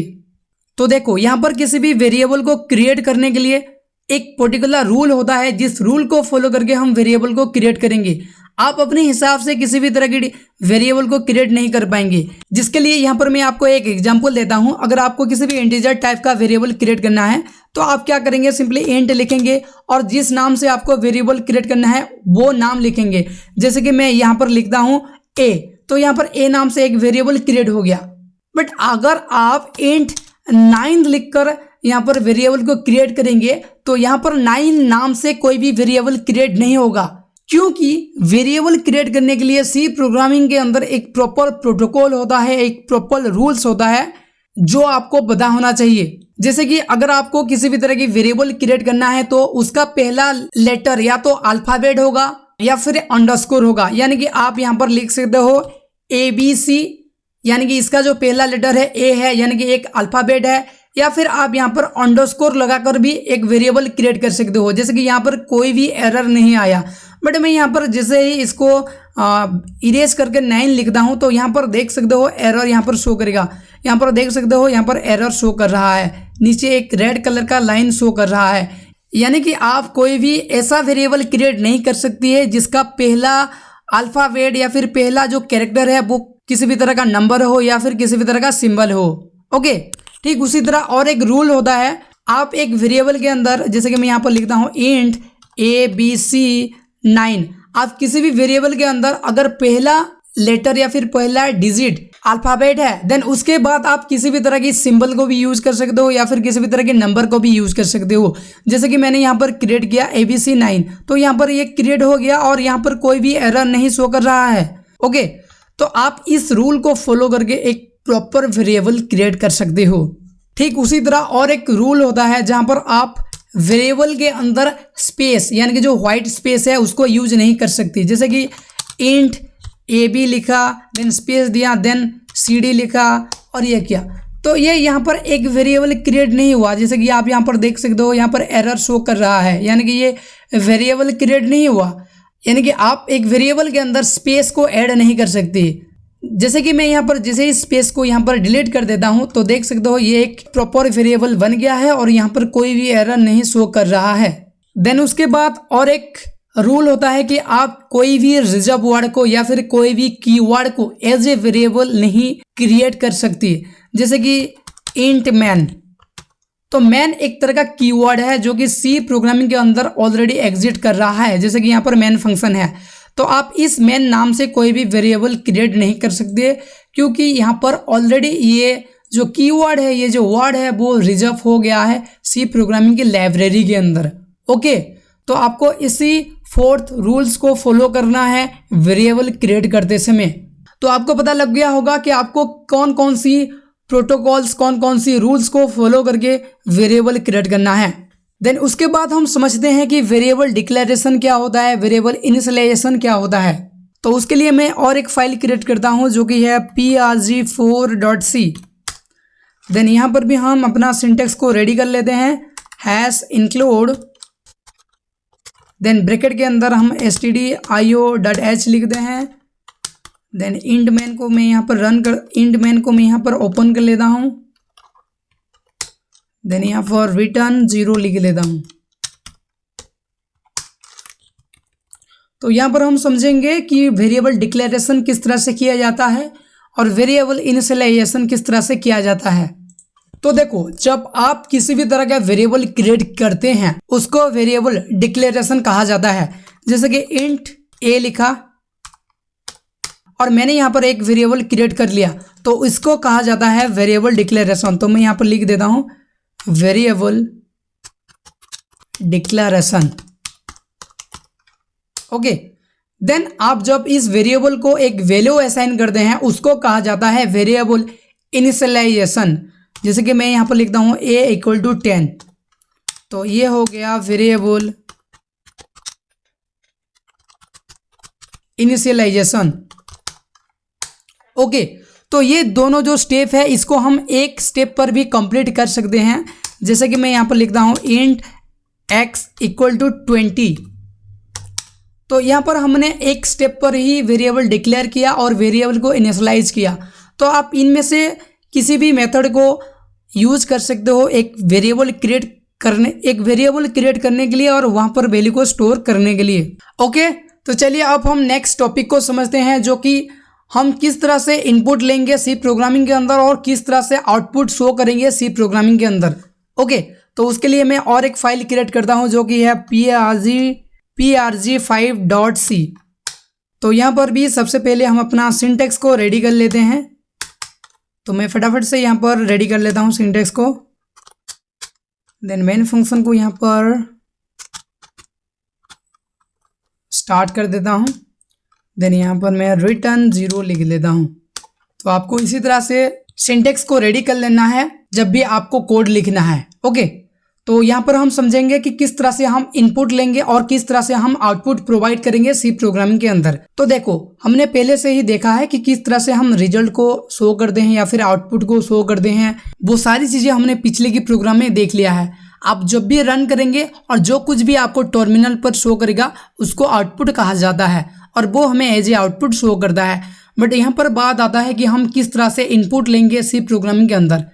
आपने तो देखा होगा कि जब आप इनपुट ए लिखते हैं और ए को एक वैल्यू प्रोवाइड करते हैं तो यहाँ पर ए का जो वैल्यू है वो यहाँ पर 10 हमने प्रोग्राम के अंदर असाइन कर लिया। और आपको अगर इस वैल्यू को प्रिंट करना है तो आपको सिंपली प्रिंट लिखना है, देन फॉर्मेट स्पेसिफायर को यहाँ पर लिखना है, देन कॉमा देकर जो भी वेरिएबल को क्रिएट करना है वो वेरिएबल को लिखना है और आपको रन करना है। तो देख सकते हो यहाँ पर 10 शो कर रहा है। तो मैं इसे क्लियर कर देता हूँ ताकि ये क्लियर हो जाएगा तो अच्छे से हम रिजल्ट देख पाएंगे। तो मैं फिर से इसको रन करता हूँ तो देख सकते हो यहाँ पर 10 आउटपुट शो कर रहा है। तो ये जो हमने वैल्यू असाइन किया ये हमने प्रोग्राम के अंदर दिया, बट यहाँ पर हम देखेंगे कि हम ए की वैल्यू किस तरह से हम खुद से कीबोर्ड की हेल्प से असाइन करेंगे या फिर प्रोवाइड करेंगे। ओके, तो मैं सबसे पहले इसको क्लियर कर देता हूँ और ये जो नीचे जो लाइन है इसको भी मैं क्लियर कर देता हूँ। तो यहाँ पर सबसे पहले मैं एक वेरिएबल क्रिएट करता हूँ जो कि है इंट ए नाम से मैंने एक वेरिएबल क्रिएट किया। देन अब हम ए की वैल्यू इनपुट के फॉर्मेट में प्रोवाइड करेंगे। तो देखो सी प्रोग्राम के अंदर कोई भी वैल्यू इनपुट देने के लिए हम एक फंक्शन का यूज करते हैं जिसका नाम है scanf। तो सिंपली आपको यहाँ पर लिखना है scanf, देन यहाँ पर आपको ब्रैकेट ओपन करना है, देन आपको जिस भी तरह का वैल्यू इनपुट में लेना है उसका फॉर्मेट स्पेसिफायर यहाँ पर प्रोवाइड करना है। तो हमें यहाँ पर इंटीजर वैल्यू को इनपुट में लेना है तो ब्रैकेट के अंदर मैं यहाँ पर लिखता हूँ %d, देन ये कहाँ पर स्टोर होगा उसका लोकेशन भी देना है। तो उसके लिए हम देंगे NA, ये जो N है ये लोकेशन को डिनोट करता है और ये जो A है ये हमारा वेरिएबल का नाम है। तो यहाँ पर आप जिस नाम से वेरिएबल क्रिएट करेंगे उसी नाम को यहाँ पर आप यूज करेंगे डेटा को स्टोर करने के लिए। देन यहाँ पर आपको टर्मिनेटर लगाना है। तो इसको थोड़ा सा और एनहांस करने के लिए मैं यहाँ पर सिंपली एक स्टेटमेंट लिख देता हूँ जो कि हमें हेल्प करेगा वैल्यू को असाइन करने के लिए। तो मैं यहाँ पर सिंपली लिखता हूँ printf, देन ब्रैकेट के अंदर मैं लिखता हूँ एंटर ए नंबर,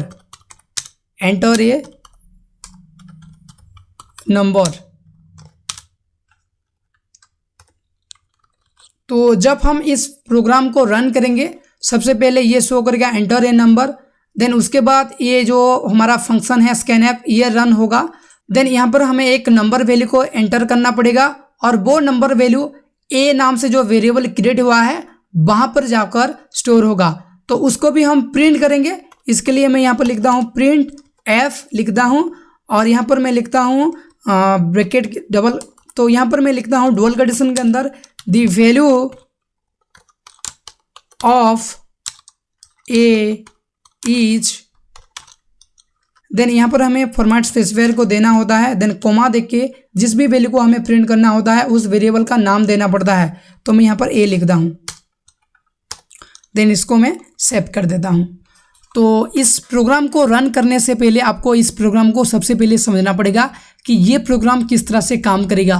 तो देखो सबसे पहले हमने क्रिएट किया एक वेरिएबल जो कि है एक इंटीजर वेरिएबल, देन उसके बाद हमने एक स्टेटमेंट को प्रिंट किया जो कि है एंटर ए नंबर, ये शो करेगा। देन यहाँ पर हमने scanf फंक्शन को यूज किया है जो कि वैल्यू इनपुट में लेगा और कहाँ पर स्टोर करेगा, जो हमने क्रिएट किया है ए वेरिएबल वहाँ पर स्टोर करेगा। देन उसके बाद क्या होगा, जो हमारा प्रिंट स्टेटमेंट है वो रन होगा और वहाँ पर वो प्रिंट करेगा the value of a each, a के अंदर जो भी वैल्यू असाइन करेंगे वो वैल्यू यहाँ पर प्रिंट होगा। ओके, तो चलिए इसको रन करके चेक कर लेते हैं। तो मैंने यहाँ पर रन किया तो यहाँ पर देख सकते हो एंटर ए नंबर यहाँ पर शो कर रहा है। तो मैं यहाँ पर एक नंबर यहाँ पर एंटर कर देता हूँ जो कि है 20। देन यहाँ पर मैं जैसे ही एंटर प्रेस करूँगा यहाँ पर शो करेगा the value of a is 20। जैसे कि मैंने यहाँ पर आपको बताया जिस तरह से हमने कोड को यहाँ पर लिखा है ठीक उसी तरह से ये काम कर रहा है। सबसे पहले इसने शो किया एंटर ए नंबर, जैसे कि ये शो किया था सबसे पहले। देन उसके बाद scanf फंक्शन रन हुआ जहाँ पर हमने एक वैल्यू प्रोवाइड किया जो कि है 20। देन उसके बाद उसी वैल्यू को प्रिंट करने के लिए हमने और एक printf फंक्शन को यूज़ किया था जो कि है the value of a is %d लिखा था। तो यहाँ पर भी आउटपुट में आया है the value of a is 20। तो ए यहाँ पर हमने दिया था तो ए की वैल्यू हमने 20 दिया था तो इसलिए यहाँ पर 20 शो कर रहा है। हम और एक प्रोग्राम को लिखते हैं जहाँ पर हम एक कैरेक्टर वैल्यू को भी इनपुट में लेंगे और एक डेसिमल वैल्यू को भी इनपुट में लेंगे। ओके, तो उसके लिए मैं और एक फाइल क्रिएट कर देता हूँ program6.c। देन यहाँ पर भी सबसे पहले हमें सिंटेक्स को रेडी करना है, stdio.h then int main then return 0। तो मैं यहाँ पर 3 डिफरेंट तरह की वेरिएबल क्रिएट करता हूँ और इन्हीं वेरिएबल के अंदर हम वैल्यू को इनपुट फॉर्मेट में असाइन करेंगे। तो मैं यहाँ पर इंट नंबर नाम से एक नंबर वेरिएबल बना लेता हूँ, देन फ्लोट पाई नाम से एक वेरिएबल क्रिएट करता हूँ, देन कैर सी नाम से एक वेरिएबल क्रिएट करता हूँ। अब हमें इन सारे वेरिएबल के अंदर डेटा को असाइन करना है और उसके लिए हम यूज करेंगे स्कैनफ फंक्शन को। तो सबसे पहले मैं यहाँ पर एक प्रिंटफ लिखकर एक स्टेटमेंट को प्रिंट कर देता हूँ ताकि हमें पता चले हमें किस टाइम पर कौन सी वैल्यू को इनपुट देना है।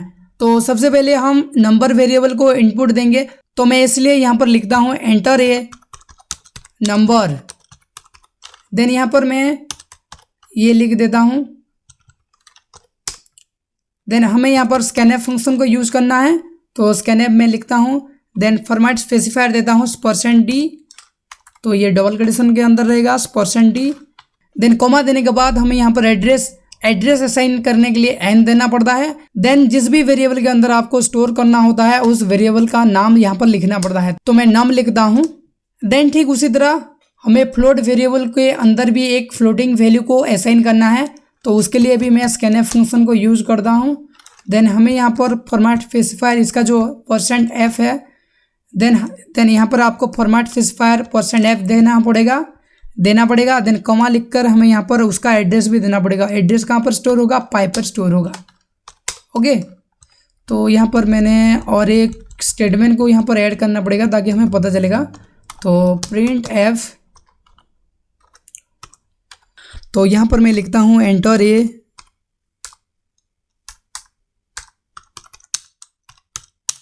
फ्लोट वैल्यू,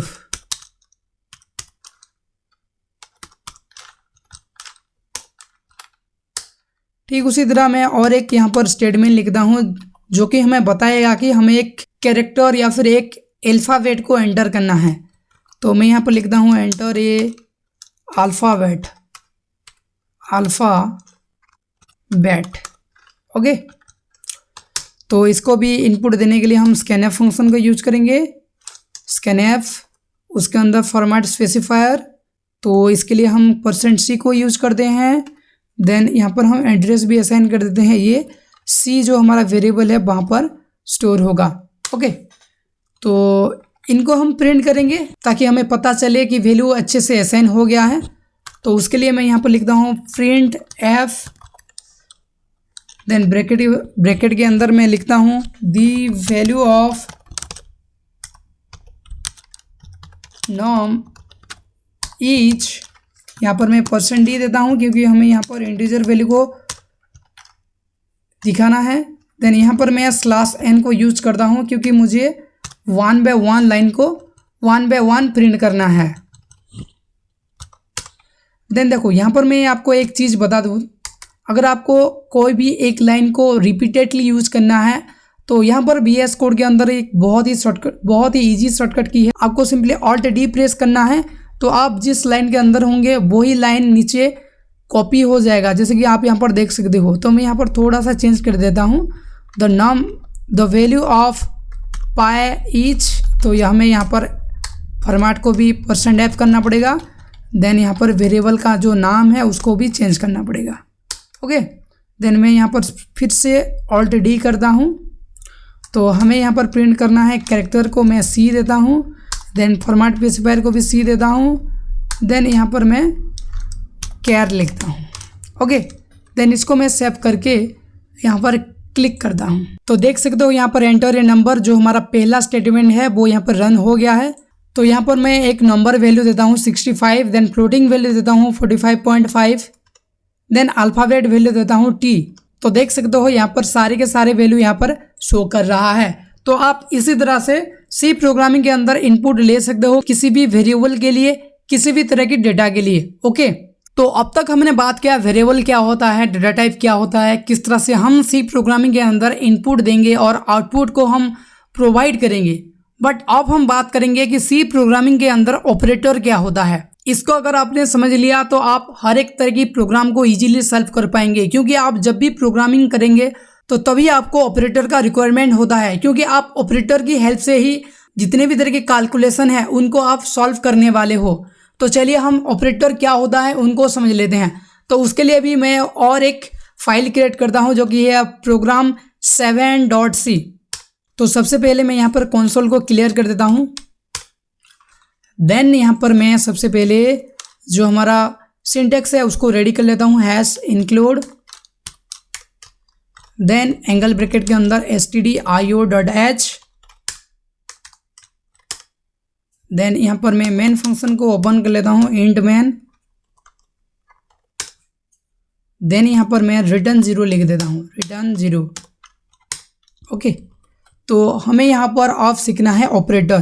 तो यहाँ पर मैं ऑपरेटर, तो जब आप इस फाइल को डाउनलोड करेंगे तो आप इजीली समझ जाएंगे। तो ऑपरेटर लिखता हूँ।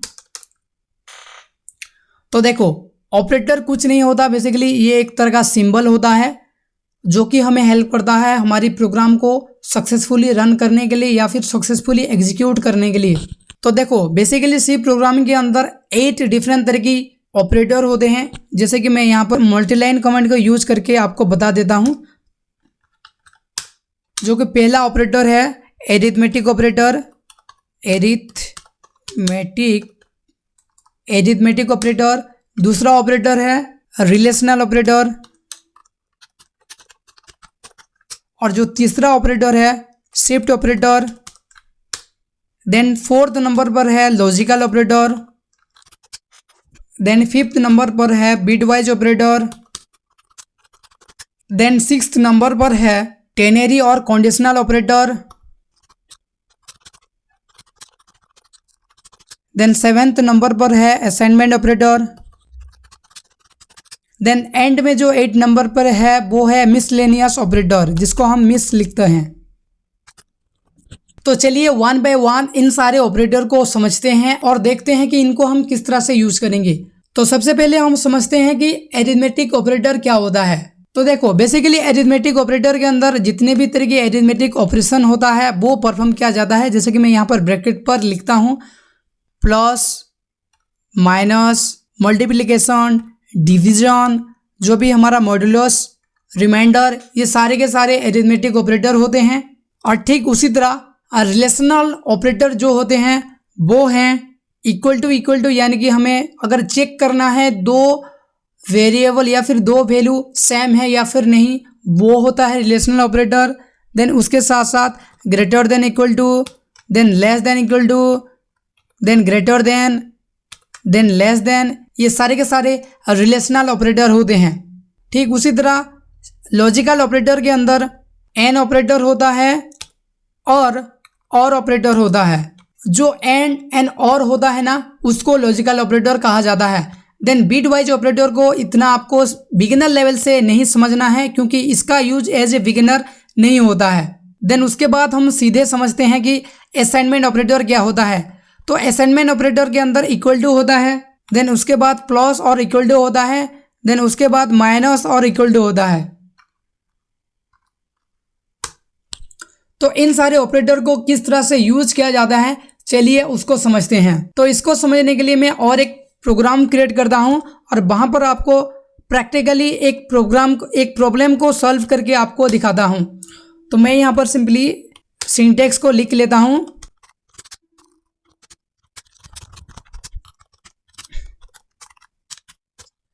तो हमारा सिंटेक्स यहां पर रेडी हो गया है। तो यहाँ पर आपको ऑपरेटर को समझाने के लिए एक प्रॉब्लम को सॉल्व कर मैं दिखाऊंगा। तो सबसे पहले उसका जो भी क्वेश्चन है मैं ऊपर लिख देता हूँ। तो हमें फाइंड आउट करना है एरिया ऑफ ए स्क्वायर, यानी कि एक स्क्वायर का जो भी एरिया है उसको हमें फाइंड आउट करना है सी प्रोग्राम की हेल्प से।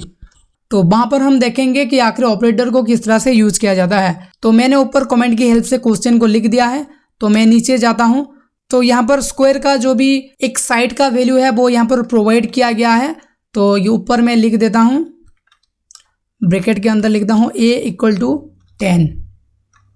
तो यहाँ पर a जो हमारा साइड है स्क्वायर का एक साइड है और उसका लेंथ है 10। तो इसी क्वेश्चन के बेस पर हम इस प्रॉब्लम को सॉल्व करेंगे। तो बेसिकली स्क्वायर की एरिया को फाइंड आउट करने के लिए फॉर्मूला होता है साइड इनटू साइड। जब आप एक साइड के लेंथ को उसके साथ मल्टीप्लाई करेंगे तो उसका एरिया निकल आएगा। तो इसी फॉर्मूला को बेस करके मैं एक वेरिएबल क्रिएट कर लेता हूँ इंट ए नाम से। देन मैं यहाँ पर और एक वेरिएबल क्रिएट करता हूँ इंट एरिया। तो ए के अंदर हम वैल्यू को असाइन करेंगे इनपुट मेथड से और एरिया को हम फाइंड आउट करेंगे। तो इंट ए लिखने के बाद यहाँ पर मैं एक स्टेटमेंट को प्रिंट करना चाहता हूँ, प्रिंट एफ। यहाँ पर ये स्टेटमेंट कहेगा enter the value of side. तो साइड का जो भी वैल्यू है हमें एंटर करना है। ओके, तो ये स्टेटमेंट यहाँ पर रन होगा। तो यहाँ पर मैं स्कैनएफ फंक्शन को यूज़ करूँगा क्योंकि आपको पता है स्कैनएफ फंक्शन की हेल्प से हम इनपुट लेते हैं सी प्रोग्रामिंग के अंदर। ओके, तो स्कैनएफ लिखता हूँ, देन ब्रैकेट के अंदर फॉर्मेट स्पेसिफायर आपको देना पड़ता है जो कि है %d, इंटीजर वैल्यू है इसलिए %d। देन उसके बाद आपको यहाँ पर जो भी वेरिएबल है उसका एड्रेस देना पड़ता है जो कि है इंट ए। ओके, तो यहाँ पर ए का वैल्यू यहाँ पर स्टोर हो जाएगा। देन उसके बाद यहाँ पर हमें एरिया निकालना है। तो एरिया इक्वल टू लिखना है ए इंटू ए। तो यहाँ पर एरिया भी निकल जाएगा। देन एरिया को अभी हमें प्रिंट करना है तो उसके लिए हम प्रिंट फंक्शन को यूज़ करेंगे, प्रिंट एफ। ब्रैकेट के अंदर हम लिखेंगे the area of square each, यहाँ पर %d देंगे। देन कमा देकर यहाँ पर एरिया लिखेंगे क्योंकि एरिया को प्रिंट करना है इसलिए एरिया लिखा। ओके, देन इतना लिखने के बाद मैं यहाँ पर इसको रन करता हूँ। तो देख सकते हो यहाँ पर पहला स्टेटमेंट रन हो गया है, enter the value of side. तो साइड का वैल्यू 10 है तो मैं यहाँ पर 10 देता हूँ, देन एंटर प्रेस करता हूँ। तो देख सकते हो ऑटोमेटिकली उसका जो एरिया का वैल्यू है वो यहाँ पर शो कर रहा है the area of square is 100। तो यहाँ पर हमने यूज किया है मल्टीप्लिकेशन ऑपरेटर है, यानी कि जो हमारा एरिथमेटिक ऑपरेटर है इसको हमने यहाँ पर यूज किया है। तो आप इसी तरह से किसी भी ऑपरेटर को यूज कर सकते हो अपनी मैथमेटिकल प्रॉब्लम को सॉल्व करने के लिए। तो इस एरिथमेटिक ऑपरेटर को समझने के लिए मैं और एक फाइल क्रिएट करता हूँ जहाँ पर हम और एक प्रोग्राम को सॉल्व करेंगे और वहाँ से डिटेल में समझेंगे कि किस तरह से एरिथमेटिक ऑपरेटर काम करता है। तो मैं यहाँ पर और एक फाइल क्रिएट करता हूँ program9.c। तो यहाँ पर मैं सिंटेक्स को सबसे पहले रेडी कर देता हूँ। तो यहाँ पर हम समझेंगे एरिथमेटिक ऑपरेटर को। तो मैं ऊपर कमेंट बॉक्स में लिख देता हूँ एरिथमेटिक ऑपरेटर। तो मैं यहाँ पर बेसिक सा एक छोटा सा प्रोग्राम क्रिएट करूँगा जिससे आपको पता चल जाएगा कि किस तरह से एरिथमेटिक ऑपरेटर को यूज़ किया जाता है। तो मैं यहाँ पर लिखता हूँ int a equal to 50, int v equal to 10। तो इसी दोनों वेरिएबल को हम यूज़ करेंगे एरिथमेटिक ऑपरेटर को समझने के लिए। तो सबसे पहले मैं यहाँ पर और एक वेरिएबल क्रिएट करता हूँ इंट c इक्वल टू मैं लिखता हूँ a प्लस b।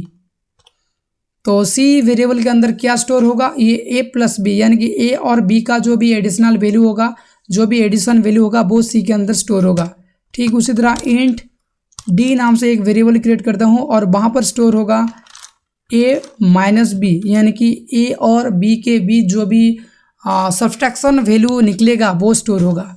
ठीक उसी तरह इंट e के अंदर मैं स्टोर करना चाहता हूँ a मल्टीप्लिकेशन b, यानी कि जो भी मल्टीप्लिकेशन वैल्यू है वो c के अंदर स्टोर होगा।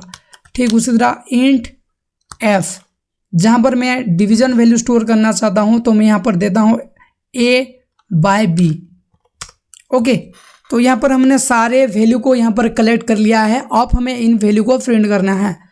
तो प्रिंट करने के लिए हम प्रिंट एफ फंक्शन को यूज़ करते हैं। तो प्रिंट एफ लिखना है, देन लिखना है the addition value of a and v each %d देना है क्योंकि हमें यहाँ पर इंटीजर वैल्यू को प्रिंट करना है।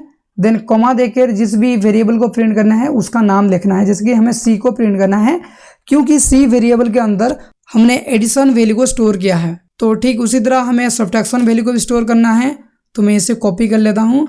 देन यहाँ पर लिखता हूँ this subtraction value of a and v is happen a and v is %d देख के मैं यहाँ पर लिखता हूँ d, क्योंकि d के अंदर स्टोर किया है। ठीक उसी तरह मुझे मल्टीप्लिकेशन वैल्यू को भी यहाँ पर डिस्प्ले करना है, तो मैं यहाँ पर लिखता हूँ the multiplication value of a and v is %d देखकर यहाँ पर लिखता हूँ e। ओके, देन यहाँ पर मुझे डिवीज़न वैल्यू को भी शो करना है, तो मैं यहाँ पर लिखता हूँ the division value of a and v is, यहाँ पर मुझे लिखना है %d, देन यहाँ पर लिखना है क्या, f लिखना है। ओके, तो आपको भी इसी तरह से लिखना है। देन अच्छा मैं इसको क्लियर कर देता हूँ, CLS कर देता हूँ सबसे पहले। देन यहाँ पर मैं -n देता हूँ क्योंकि मुझे लाइन बाय लाइन प्रिंट करना है, तो सभी जगह पर मैं -n दे देता हूँ ताकि ये लाइन बाय लाइन प्रिंट हो जाए। देन अभी मैं इसको रन करता हूँ। ऑल राइट, देख सकते हो यहाँ पर सारे के सारे वैल्यू यहाँ पर प्रिंट हो गया है। The addition value of a and v is 60, the subtraction value of a and v is 40, the multiplication value of a and v is 500 and the division value of a and v is 5। तो इसी तरह से आप arithmetic operator को use कर सकते हो अपनी प्रोग्रामिंग के अंदर। तो नेक्स्ट हम बात करते हैं कि हम किस तरह से कंपैरिजन ऑपरेटर को यूज करेंगे। तो उसके लिए भी मैं और एक फाइल क्रिएट करता हूँ, program10.c, program10.c। तो यहाँ पर भी सबसे पहले तो मैं सिंटैक्स को रेडी कर देता हूँ। तो ऑलराइट, यहाँ पर हमारा सिंटैक्स रेडी हो गया है। तो मैं यहाँ पर ऊपर जाता हूँ और ऊपर मैं यहाँ पर कमेंट में लिख देता हूँ कंपैरिजन ऑपरेटर। तो इस फाइल के अंदर हम सारे के सारे कंपैरिजन ऑपरेटर को यूज़ करेंगे। तो यहाँ पर मैं एक वेरिएबल क्रिएट करता हूँ जो कि इंट a, और इसका वैल्यू मैं यहाँ पर असाइन करता हूँ 10। ठीक उसी तरह मैं b नाम से और एक वेरिएबल क्रिएट करता हूँ, यहाँ पर एक कोमा देता हूँ, b नाम से एक वेरिएबल क्रिएट करता हूँ और उसका वैल्यू देता हूँ 5। तो मैंने यहाँ पर दो वेरिएबल क्रिएट किया, a = 10 और b = 5। अब हमें इनको कंपैरिजन करना है। तो कंपैरिजन कैसे करेंगे, ऑपरेटर को यूज़ करके। तो उसके लिए मैं डायरेक्ट printf को यूज़ करूँगा, printf, देन ब्रैकेट दूंगा। देन यहाँ पर मैं लिखूँगा the value of a = b is %d दूंगा। देन कोमा देके यहाँ पर मैं लिखता हूँ, ब्रैकेट के अंदर मैं यहाँ पर लिखता हूँ a = b, यानी कि a = b, उसका जो भी रिजल्ट होगा वो यहाँ पर शो करेगा। जैसे कि मैं इसको सेव करके रन कर लेता हूँ, तो देख सकते हो the value of a = is 0, यानी कि a का जो भी वैल्यू है वो b के साथ सेम है या फिर b के साथ सेम नहीं है, ये चेक कर रहा है। तो यहाँ पर a का वैल्यू 10 है और b का वैल्यू 5 है, यानी कि इनका वैल्यू सेम नहीं है, इसलिए यहाँ पर रिजल्ट वर्ड 0 शो कर रहा है। अगर इनका वैल्यू सेम होता तो यहाँ पर 1 शो करता, क्योंकि 0 का मतलब होता है फॉल्स और 1 का मतलब होता है ट्रू। तो इसको हम 1 लिखकर एंटर करते हैं, तो देख सकते हो यहाँ पर 1 शो कर रहा है, क्योंकि मैंने यहाँ पर b का जो 5 वैल्यू था उसको मैंने चेंज कर दिया 10 से। बट मैं यहाँ पर फिर से इसको 5 करता हूँ और फिर से रन करता हूँ, तो आप देखेंगे यहाँ पर 0 शो करेगा क्योंकि ये फॉल्स है। तो इसी तरह से बहुत सारे कंपैरिजन ऑपरेटर होते हैं। मैं और एक आपको बता देता हूँ, यहाँ पर printf लिखना है। देन यहाँ पर मुझे चेक करना है a is not equal to b, तो मैं यहाँ पर नॉट के लिए मैं यहाँ पर यूज करूँगा नॉट। देन मैं यहाँ पर इसको भी चेंज कर दूंगा नॉट। तो मैं इसको सेव कर देता हूँ, तो ऑफ इसको रन करता हूँ, तो देख सकते हो the value of a not equal to b is true, यानी कि 1 यहाँ पर शो कर रहा है, यानी कि a का जो भी वैल्यू है वो b के साथ सेम नहीं है, इसलिए यहाँ पर 1 शो कर रहा है।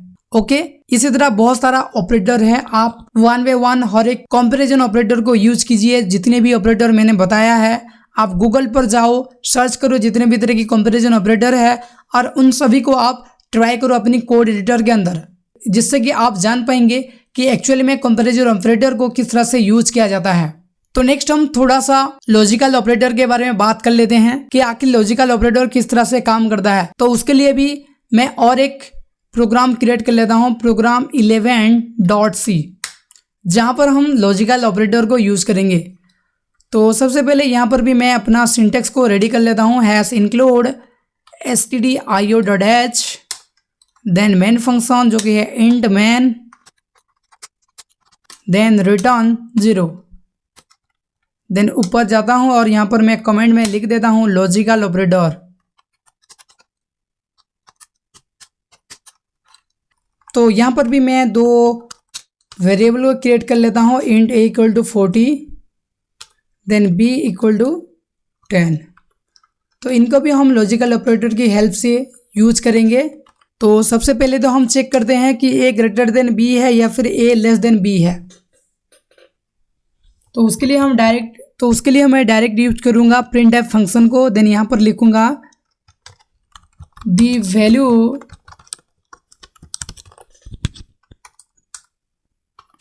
Of a greater than b is, यहाँ पर %d दूंगा, देन /n यूज करूंगा क्योंकि मुझे 1 बाय 1 हर एक लाइन को प्रिंट करना है। देन यहाँ पर ब्रैकेट के अंदर मैं लिखूंगा a ग्रेटर b। तो इसको रन करके देखते हैं कि रिजल्ट क्या आता है। तो सबसे पहले तो मैं इसको क्लियर कर देता हूं क्योंकि यहाँ पर बहुत सारी चीज़ें शो कर रहा है। तो देख सकते हो यहाँ पर वैल्यू में 0 आ रहा है, यानी कि ये स्टेटमेंट फॉल्स है। a ग्रेटर देन b यानी कि ये फॉल्स है, यानी कि a का जो वैल्यू है वो बड़ा है b से, इसलिए ये रिजल्ट में फॉल्स शो कर रहा है। ठीक उसी तरह और एक लाइन को हम प्रिंट करते हैं, the value of a less then b, क्योंकि ये लॉजिकल ऑपरेटर है, लॉजिकल ऑपरेटर को यूज़ करेंगे। तो यहाँ पर हम लेस देन सिंबल देते हैं, देन इसको सेव करते हैं, देन इसको रन कर लेते हैं। तो देख सकते हो नीचे के लाइन में 1 आ रहा है क्योंकि ये जो लॉजिक है वो ट्रू है, a बड़ा है b से, a का जो भी वैल्यू है वो बड़ा है b से, यानी कि a का वैल्यू यहाँ पर 40 है और b का वैल्यू 10 है। तो आप इस तरह से हर एक लॉजिकल ऑपरेटर को यूज कर सकते हो अपनी प्रोग्राम के अंदर। तो आई होप आपको समझ में आ गया होगा कि किस तरह से ऑपरेटर को यूज़ करना है प्रोग्रामिंग लैंग्वेज के अंदर।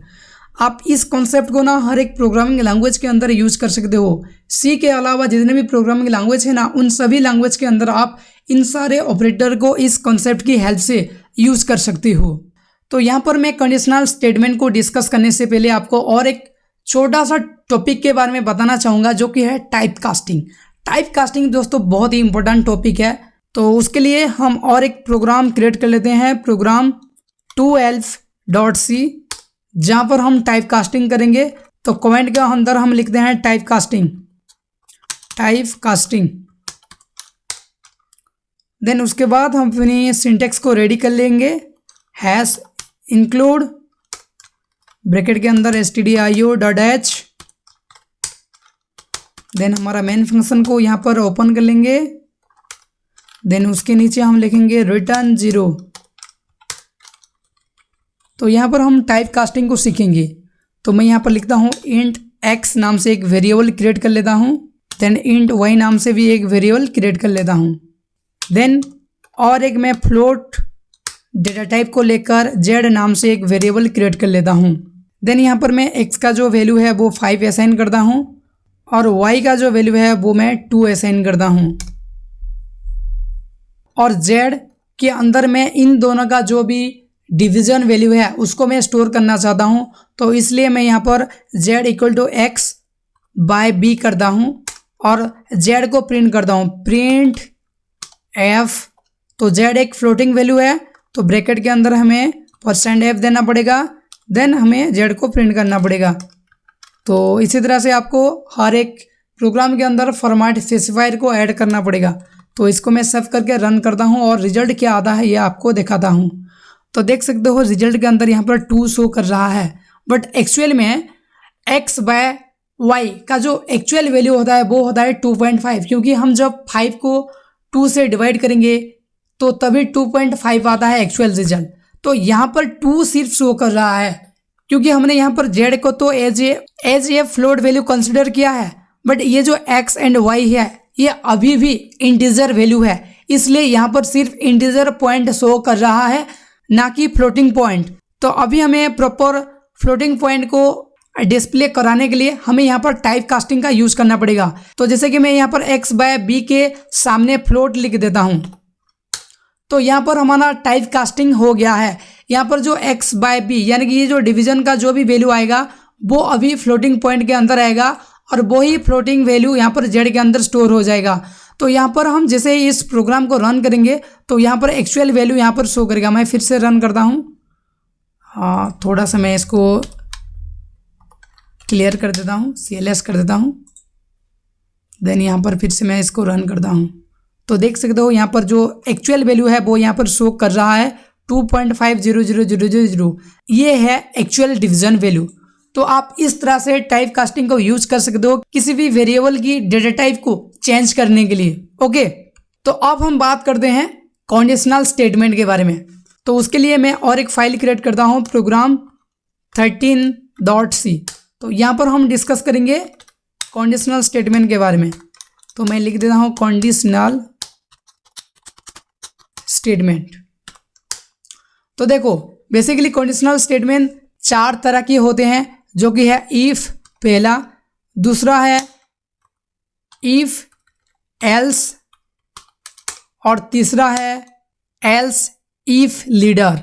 तो मैं यहाँ पर लिखता हूँ एल्स इफ लीडर।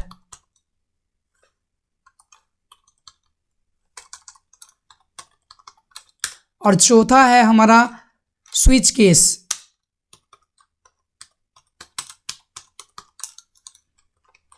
तो वन बाय वन हम हर एक कंडीशनल स्टेटमेंट को अब हम समझेंगे।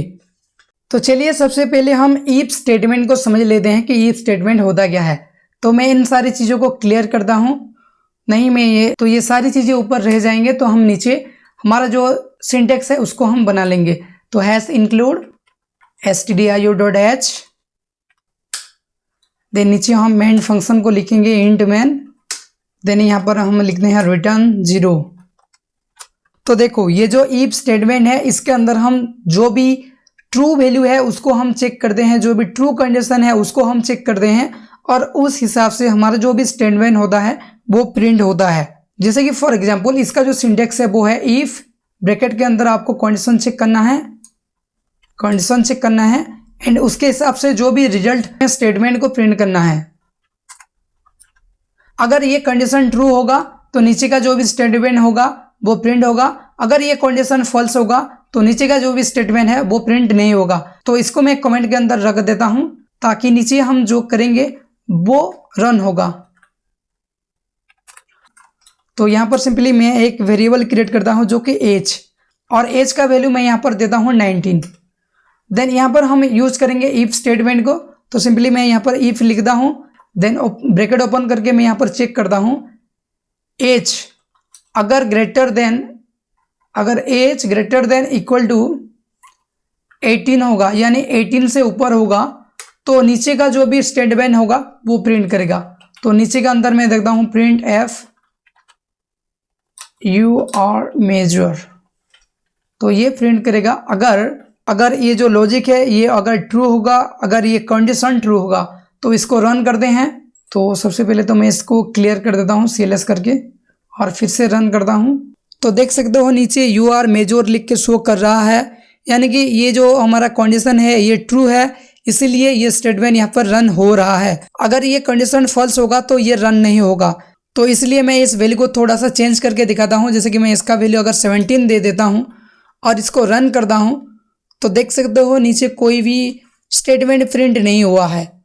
बट जैसे ही मैं यहाँ पर वैल्यू को फिर से चेंज करता हूँ, 20 कर देता हूँ और फिर से इसको रन करता हूँ, तो देख सकते हो नीचे यहाँ पर यू आर मेजर लिख के आ रहा है। यानी कि इफ स्टेटमेंट की हेल्प से अगर आपको सिर्फ और सिर्फ ट्रू वैल्यू को प्रिंट करवाना है, उसके अलावा किसी भी तरह की फॉल्स वैल्यू को प्रिंट नहीं करवाना है, तो आप उस केस के अंदर इंट जो स्टेटमेंट है उसको आप यूज कर सकते हो। चलिए उसके बाद हम नेक्स्ट डिस्कस करते हैं कि इफ एल्स स्टेटमेंट क्या होता है। तो उसके लिए भी मैं और एक फाइल क्रिएट करता हूँ। तो मैं यहाँ पर फिर से क्रिएट करता हूँ, देन यहाँ पर लिखता हूँ prg14.c।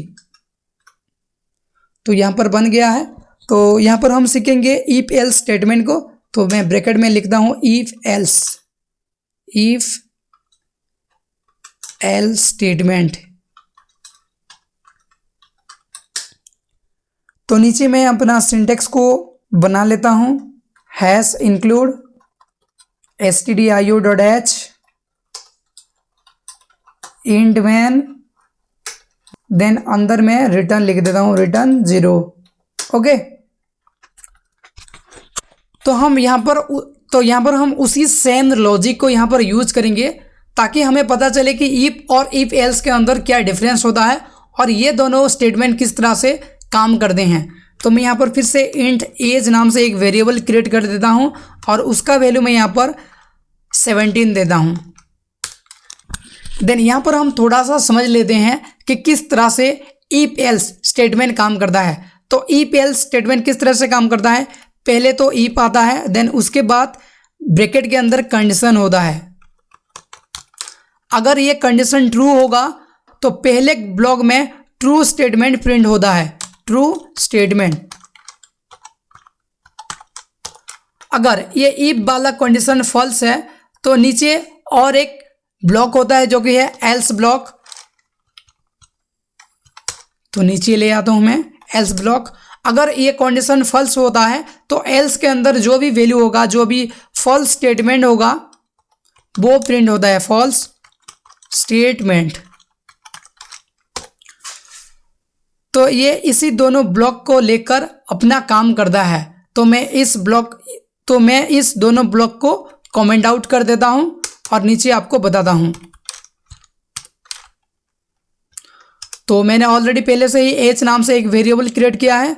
तो इनको मैं अभी इफ के अंदर चेक करता हूं, इफ लिखता हूं, देन कंडीशन के अंदर मैं लिखता हूं, इफ कंडीशन के अंदर लिखता हूं एज अगर ग्रेटर देन इक्वल टू 18 है तो ये इफ के अंदर क्या प्रिंट करेगा, यू आर मेजर। तो मैं यहाँ पर लिखता हूँ print प्रिंट एफ और ब्रैकेट के अंदर लिखता हूँ यू आर मेजर। तो यहाँ पर टर्मिनेटर देना है। और अगर ये कंडीशन फॉल्स होगा तो क्या प्रिंट करेगा, हम एल्स ब्लॉक के अंदर लिखेंगे जो कि है print f you are minor. तो देखते हैं अगर एच बड़ा होगा तो यू आर मेजर शो करेगा। तो रन करते हैं इसको। तो देख सकते हो यहाँ पर लिख रहा है यू आर माइनर, क्योंकि अभी हमने एज का वैल्यू 17 दिया है। 17 18 से नीचे है यानी कि छोटा है, इसलिए एल्स ब्लॉक के अंदर जो स्टेटमेंट है वो प्रिंट कर रहा है यू आर माइनर, यानी कि ये जो लॉजिक है, ये जो कंडीशन है, ये फॉल्स है। और अभी मैं इसको चेंज कर देता हूँ, 20 देता हूँ और इसको मैं सेव कर देता हूँ। और रन करने से पहले मैं कंसोल को थोड़ा सा क्लियर कर देता हूँ, देन इसको मैं रन करता हूँ। देन अभी आप देख सकते हो यू आर मेजर यहाँ पर शो कर रहा है, क्योंकि एच हमारा जो एच का वैल्यू है वो 18 से ज़्यादा है, बड़ा है, इसलिए जो ट्रू ब्लॉक का स्टेटमेंट है वो यहाँ पर प्रिंट कर रहा है। तो इस बेसिस पर हम और एक प्रोग्राम को देखते हैं ताकि आपको अच्छे से समझ आ जाएगा कि किस तरह से इफ एल्स प्रोग्राम काम करता है। तो उसके लिए मैं और एक फाइल क्रिएट करता हूँ, प्रोग्राम 15.c। देन यहाँ पर सबसे पहले तो मैं अपना जो भी सिंटेक्स है उसको मैं रेडी कर देता हूँ, stdio.h, देन मेन फंक्शन को,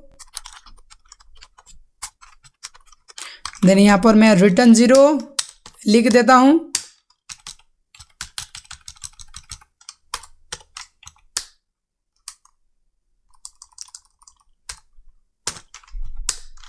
तो इस प्रोग्राम के अंदर हम चेक करेंगे कि हमने जो नंबर एंटर किया है वो ऑड नंबर है या फिर इवन नंबर है। तो उसके लिए हम एक वेरिएबल क्रिएट करेंगे इंट नाम, देन हमें एक नंबर इनपुट फॉर्मेट में लेना है। तो मैं यहाँ पर सिंपली एक स्टेटमेंट लिखता हूँ print F enter a number.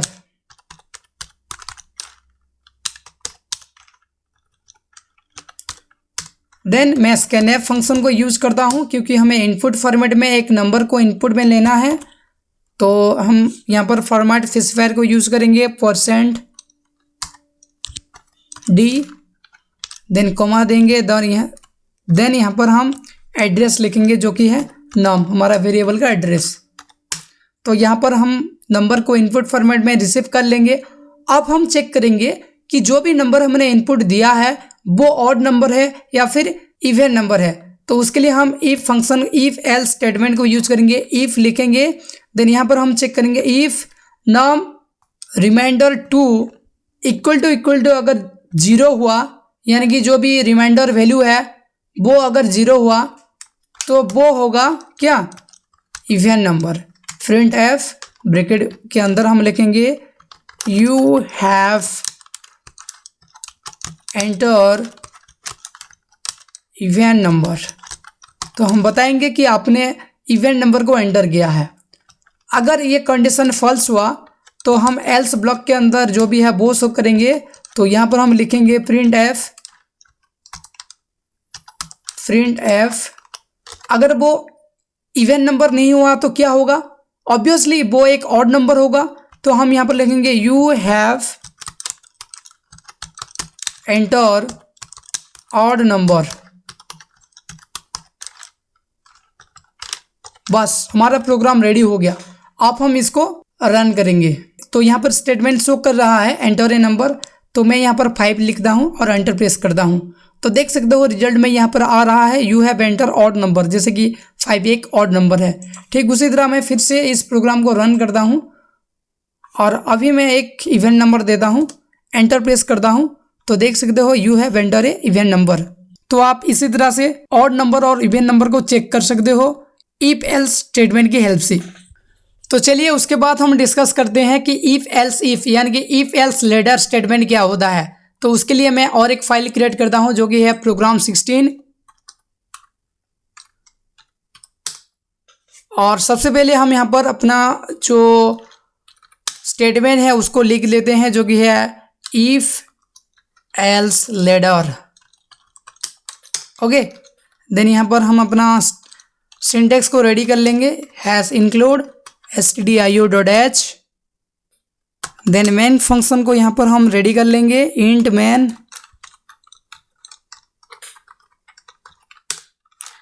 Then यहाँ पर रिटर्न 0 लिखेंगे।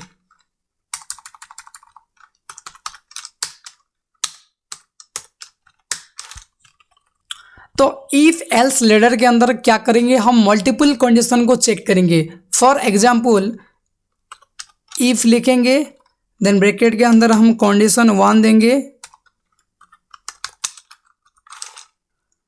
अगर ये कंडीशन ट्रू होगा तो इस ब्लॉक के अंदर जो भी स्टेटमेंट हम लिखेंगे वो स्टेटमेंट प्रिंट होगा, जिसको हम स्टेटमेंट 1 कहते हैं। ठीक उसी तरह हम और एक कंडीशन को यहाँ पर देंगे एल्स इफ के अंदर। यहाँ पर मल्टीपल इफ मल्टीपल एल्स को हम यूज करेंगे। तो यहाँ पर हम कंडीशन 2 को चेक करेंगे, कंडीशन 2 को देंगे। अगर ये कंडीशन ट्रू हुआ तो इस ब्लॉक के अंदर जो भी स्टेटमेंट होगा वो स्टेटमेंट प्रिंट होगा। तो इसको हम स्टेटमेंट 2 लिखेंगे। तो इसी तरह आप मल्टीपल स्टेटमेंट को दे सकते हो, मल्टीपल कंडीशन को चेक कर सकते हो। जितना चाहे उतना आप कंडीशन को यहाँ पर चेक करवा सकते हो। तो मैं यहाँ पर 3 कंडीशन लेता हूँ। कंडीशन 3, अगर ये कंडीशन ट्रू हुआ तो यहाँ पर जो भी स्टेटमेंट आप देंगे वो प्रिंट होगा, स्टेटमेंट 3। अगर इनमें से यानी कि अगर मान लीजिए आप 3 कंडीशन दिए हैं और तीनों कंडीशन अगर फॉल्स हो गया तो यहाँ पर आप एल्स के अंदर जो भी वैल्यू या फिर जो भी स्टेटमेंट आप लिखेंगे वो स्टेटमेंट यहाँ पर डिफ़ॉल्ट प्रिंट हो जाएगा। तो ये मैं यहाँ पर लिखता हूँ डिफ़ॉल्ट स्टेटमेंट, वो यहाँ पर प्रिंट हो गया। तो इसी कॉन्सेप्ट को फॉलो करके एल्स इफ जो स्टेटमेंट है वो काम करता है। तो मैं इन सारे प्रोसेस को कमेंट आउट कर देता हूँ और मैं आपको यहाँ पर इसको एक एग्जाम्पल की हेल्प से बताता हूँ तो यहाँ पर मैं एक वेरिएबल क्रिएट करता हूँ इंट नम, यानी कि यहाँ पर भी हम एक नंबर इनपुट फॉर्मेट में लेंगे और उस नंबर को चेक करेंगे कि वो नंबर पॉजिटिव नंबर है या फिर नेगेटिव नंबर है या फिर कोई डिफरेंट तरह के नंबर है। तो मैं यहाँ पर लिखता हूँ इंट नाम, देन यहाँ पर मैं एक स्टेटमेंट क्रिएट करता हूँ प्रिंट एफ की हेल्प से।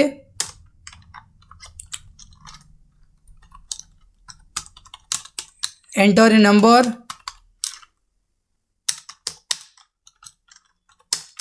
देन यहाँ पर मैं स्कैनएफ फंक्शन को यूज करता हूँ, फॉर्मेट स्पेसिफायर देता हूँ %d, देन यहाँ पर मैं एड्रेस को असाइन करता हूँ। देन अब हम यूज करेंगे एल्स इफ लेडर को, तो मैं इसको थोड़ा सा फॉर्मेट कर देता हूँ। फॉर्मेट करने के लिए राइट क्लिक करना है, देन यहाँ पर आपको फॉर्मेट डॉक्यूमेंट पर क्लिक करना है, तो ये ऑटोमेटिकली फॉर्मेट हो जाएगा। जैसे कि आप यहाँ पर देख सकते हो फॉर्मेट हो गया है।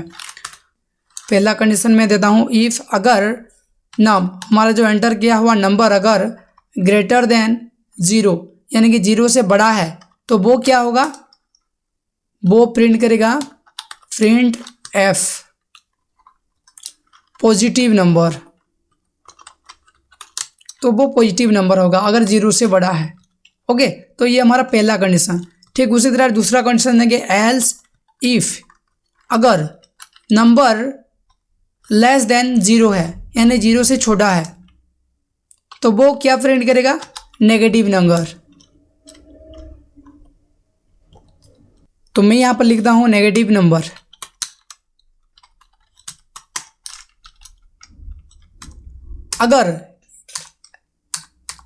अगर इन दोनों कंडीशन में से अगर कोई भी कंडीशन ट्रू नहीं हुआ तो मैं एक डिफ़ॉल्ट वैल्यू देता हूँ जो कि वो डिफ़ॉल्ट तरह से प्रिंट होगा, तो उसको मैं एल्स ब्लॉक के अंदर लिखूंगा क्योंकि उसको एल्स ब्लॉक के अंदर लिखा जाता है एल्स। देन यहाँ पर हम लिखेंगे print f you have enter 0 यानी कि वो 0 एंटर किया है। जैसे कि हमें पता है अगर 0 से ऊपर कोई नंबर अगर उसने एंटर किया होगा तो वो पॉजिटिव नंबर होगा, अगर 0 से अगर वो नीचे कोई भी नंबर एंटर किया होगा तो वो नेगेटिव नंबर होगा। अगर इन दोनों कंडीशन में से अगर कोई भी कंडीशन ट्रू नहीं हुआ तो क्या होगा, वो 0 एंटर किया होगा। ओके, तो चलिए इसको रन करते हैं और समझते हैं। यहाँ पर एक एरर शो कर रहा है, यहाँ पर मैंने टर्मिनेटर नहीं दिया है, तो यहाँ पर आप हम रन करते हैं। तो यहाँ पर कह रहा है एंटर ए नंबर, तो मैं यहाँ पर 16 एंटर करता हूँ, तो देख सकते हो पॉजिटिव नंबर आ रहा है आउटपुट में। ओके, तो मैं इसको क्लियर करता हूँ और फिर से रन करता हूँ, क्लियर कर देता हूँ, देन फिर से रन करूँगा इसको। तो अब हम एक नेगेटिव नंबर देंगे, तो -20 में देता हूँ और एंटर प्रेस करता हूँ, तो देख सकते हो यहाँ पर रिजल्ट में आ रहा है नेगेटिव नंबर, यहाँ पर नीचे शो कर रहा है। तो फिर से रन करता हूँ, आप 0 देंगे तो क्या शो करेगा देखेंगे। तो मैं यहाँ पर 0 देता हूँ इनपुट में, तो देख सकते हो यहाँ पर शो कर रहा है यू हैव एंटर 0। तो इस तरह से आप डिफरेंट प्रोग्राम को रन कर सकते हो, उनको सॉल्व कर सकते हो इफ एल्स लेडर स्टेटमेंट की हेल्प से। तो चलिए एल्स इफ लेडर की हेल्प से और एक प्रोग्राम को बनाते हैं ताकि आपको अच्छे से समझ में आए। ओके, तो मैं यहाँ पर और एक फाइल क्रिएट करता हूँ programming17.c। ओके, तो मैं सबसे पहले यहाँ पर रेडी कर लेता हूँ हमारा सिंटेक्स को, hash include stdio.h, then main function int main, then यहाँ पर मैं रिटर्न 0 लिख देता हूँ, रिटर्न 0। ओके, तो हमें यहाँ पर एक प्रोग्राम लिखना है जो कि हमें फाइंड आउट करके देगा कि हमने जो भी मार्क एंटर किया है या फिर दिया है उसका ग्रेड क्या है, यानी कि उसका टोटल मार्क को इनपुट में लेगा और उसका जो भी ग्रेड है वो हमें आउटपुट में देगा। ओके, तो चलिए इसका एक प्रोग्राम लिखते हैं। तो सबसे पहले मैं ऊपर में कमेंट के अंदर में इसका जो क्वेश्चन है उसको मैं लिख देता हूँ। तो मैं यहाँ पर लिखता हूँ calculate the grade of total mark. Okay, तो मैं यहाँ पर एक इंटीजर बना देता हूँ, इंट मार्क नाम से मैंने एक इंटीजर बनाया है देन मैं यहाँ पर एक स्टेटमेंट बनाऊंगा जो कि हमें बताएगा कि टोटल मार्क को एंटर करना है। तो मैं यहाँ पर लिखता हूँ एंटर योर टोटल मार्क। तो हमें यहाँ पर टोटल मार्क को इनपुट फॉर्मेट में लेने के लिए स्कैनएफ फंक्शन को यूज करना पड़ेगा। स्कैनएफ लिखेंगे हम, देन ब्रैकेट के अंदर हम स्पेसिफायर को यूज करेंगे, देन जो हमारा वेरिएबल का एड्रेस है उसको यूज करेंगे मार्क। अब हम यहाँ पर एल्स इफ लेडर को यूज करेंगे। तो इफ मार्क, अगर मार्क जो हमारा टोटल मार्क है वो लेस देन इक्वल टू 100 है, यानी कि 100 से कम है या फिर 100 के बराबर है, एन, तो यहाँ पर लॉजिकल ऑपरेटर भी यूज में आ गया है जो कि यहाँ पर एन है, क्योंकि हम यहाँ पर दो कंडीशन को एट ए टाइम हम चेक करेंगे। ओके, तो और एक कंडीशन देते हैं मार्क अगर 100 से नीचे हो या फिर mark greater than equal to 90 हो। तो अगर ये कंडीशन ट्रू होगा तो क्या प्रिंट करेगा, प्रिंट एफ कौन से ग्रेड प्रिंट करेगा, ए प्लस ग्रेड। तो ये प्रिंट करेगा अगर पहला वाला कंडीशन ट्रू होगा। ठीक उसी तरह दूसरा कंडीशन देंगे एल्स इफ अगर मार्क लेस देन 90 हो, अगर मार्क 90 से नीचे है, स्पेलिंग मिस्टेक हो गया, MARK, मार्क लेस देन 90 है, और उसके साथ साथ मार्क अगर ग्रेटर देन इक्वल टू 80 है, तो यहाँ पर ये प्रिंट करेगा ए ग्रेड। ठीक उसी तरह और एक हम कंडीशन देते हैं एल्स इफ के अंदर, एल्स इफ यहाँ पर हम देंगे मार्क अगर लेस देन 80 है and mark greater than equal to 70 है, तो यहाँ पर ये प्रिंट करेगा बी ग्रेड। तो ब्रैकेट के अंदर हम लिखते हैं बी ग्रेड। ओके, ठीक उसी तरह हम और एक कंडीशन देंगे एल्स इफ के अंदर। हम देखो यहाँ पर हम मल्टीपल कंडीशन को यूज कर रहे हैं, आप भी इस तरह से मल्टीपल कंडीशन को यूज कर सकते हो एल्स इफ लेडर स्टेटमेंट की हेल्प से। अगर मार्क लेस देन 70 है and mark greater than equal to 60 है, तो यहां पर प्रिंट करेगा, क्या प्रिंट करेगा, सी ग्रेड। तो यहां पर प्रिंट करेगा सी ग्रेड। ठीक उसी तरह हम और एक कंडीशन को चेक करेंगे जो कि है मार्क अगर लेस देन 60 हो गया और उसके साथ साथ अगर 60 से ऊपर हो गया, mark greater than equal to 60, mark greater than equal to 60 हो गया, यानी 60 से ऊपर, sorry greater than equal to 50 हो गया, तो यहां पर शो करेगा डी ग्रेड। ओके, तो यहां पर हमने जितने भी कंडीशन दिए हैं, अगर ये कंडीशन ट्रू नहीं होता है तो डिफॉल्ट जो भी वैल्यू होगा वो प्रिंट हो जाएगा। तो इसलिए हम एल्स के अंदर देंगे एक वैल्यू देंगे जो कि है fail, print f, then bracket देंगे एफ ग्रेड जो कि होगा फेल। ओके, तो मैं यहाँ पर थोड़ा सा चेंज करता हूँ, स्पेलिंग मिस्टेक है। तो इस प्रोग्राम को यहाँ पर इतना लिखने के बाद मैं इसको रन कर देता हूँ, और एक जगह पर यहाँ पर प्रोग्राम एरर है, चेक कर लेंगे। तो यहाँ पर मैंने ये नहीं दिया था, देन यहाँ पर भी मैंने टर्मिनेटर भूल गया था। तो मैं यहाँ पर थोड़ा सा कंसोल को क्लियर कर देता हूँ, उसके बाद रन करूँगा। देन रन करता हूँ, लगता है, और सॉरी स्कैनएप यहाँ पर भी तो ठीक है, क्या हुआ, फिर से रन करते हैं, कहीं पर तो प्रॉब्लम है। अच्छा, यहाँ पर देख सकते हो, यहाँ पर प्रिंट लिखा है, हमें यहाँ पर प्रिंट एफ लिखना है। ओके, तो ये प्रॉब्लम था। तो मैं कंसोल को फिर से क्लियर करता हूँ, तो आपको CLS लिखना है तो कंसोल क्लियर हो जाएगा। देन मैं फिर से रन करता हूँ, तो यहाँ पर और एक जगह पर प्रिंट लिखा है जो कि है सी ग्रेड, यहाँ पर भी हमें प्रिंट एफ लिखना है। तो आप इस तरह से गलती मत कीजिए, मैं जैसे कर रहा हूँ यहाँ पर प्रिंट एफ लिखना है, देन मैं फिर से इसको रन करता हूँ। तो देख सकते हो अब प्रॉपर तरह से रन हो गया है।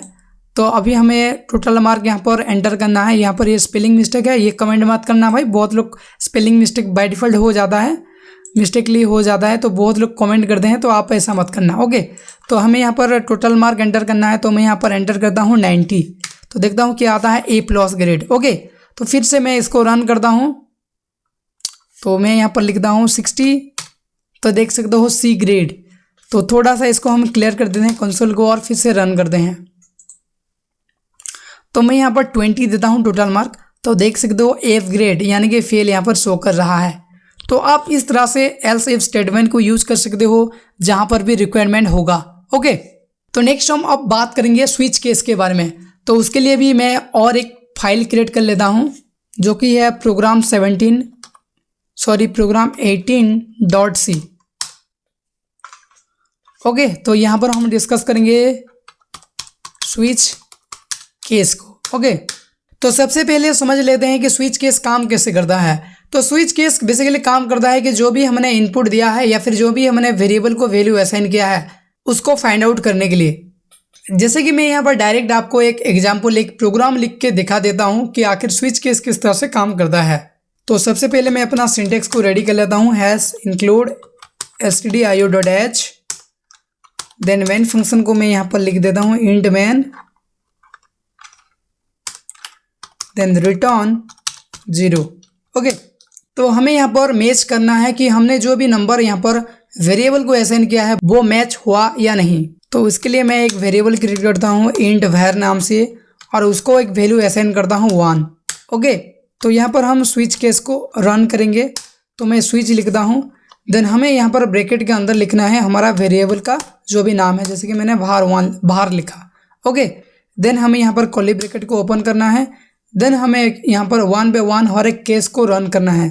तो सिंपली हमें केस 1 को रन करना है, केस 1 को रन करना है। ओके, देन यहाँ पर हमें चेक करना है, आप 1 की जगह और कुछ भी लिख सकते हो।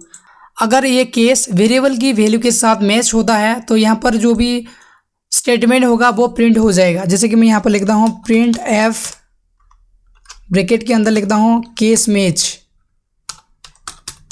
मैं यहाँ पर मैं लिखता हूँ मैच। तो सॉरी, इसको मुझे डबल कोटेशन के अंदर लिखना है। तो यहाँ पर मैं लिखता हूँ केस 1 इच मैच। ओके, अगर ये मैच हो जाएगा तो यहाँ पर ब्रेक हो जाएगा, तो यहाँ पर ब्रेक लिखेंगे। ओके, ठीक उसी तरह केस 2 भी होता है, केस 2। इसी तरह आप मल्टीपल केस को यूज कर सकते हो। अगर केस 2 अगर मैच हो गया तो यहाँ पर हम जो भी स्टेटमेंट लिखेंगे वो यहाँ पर प्रिंट होगा। तो मैं यहाँ पर लिखता हूँ केस 2 इज मैच। तो ये मैच हो गया होगा। अगर ये मैच हो जाएगा तो यहाँ पर फिर से ब्रेक हो जाएगा, इसलिए हम ब्रेक देंगे। ठीक उसी तरह आप यहाँ पर बहुत सारा केस ले सकते हो, केस 3, देन यहाँ पर और एक स्टेटमेंट हम देंगे केस 3, सॉरी इसको डबल कोटेशन के अंदर लिखना है, केस 3 इज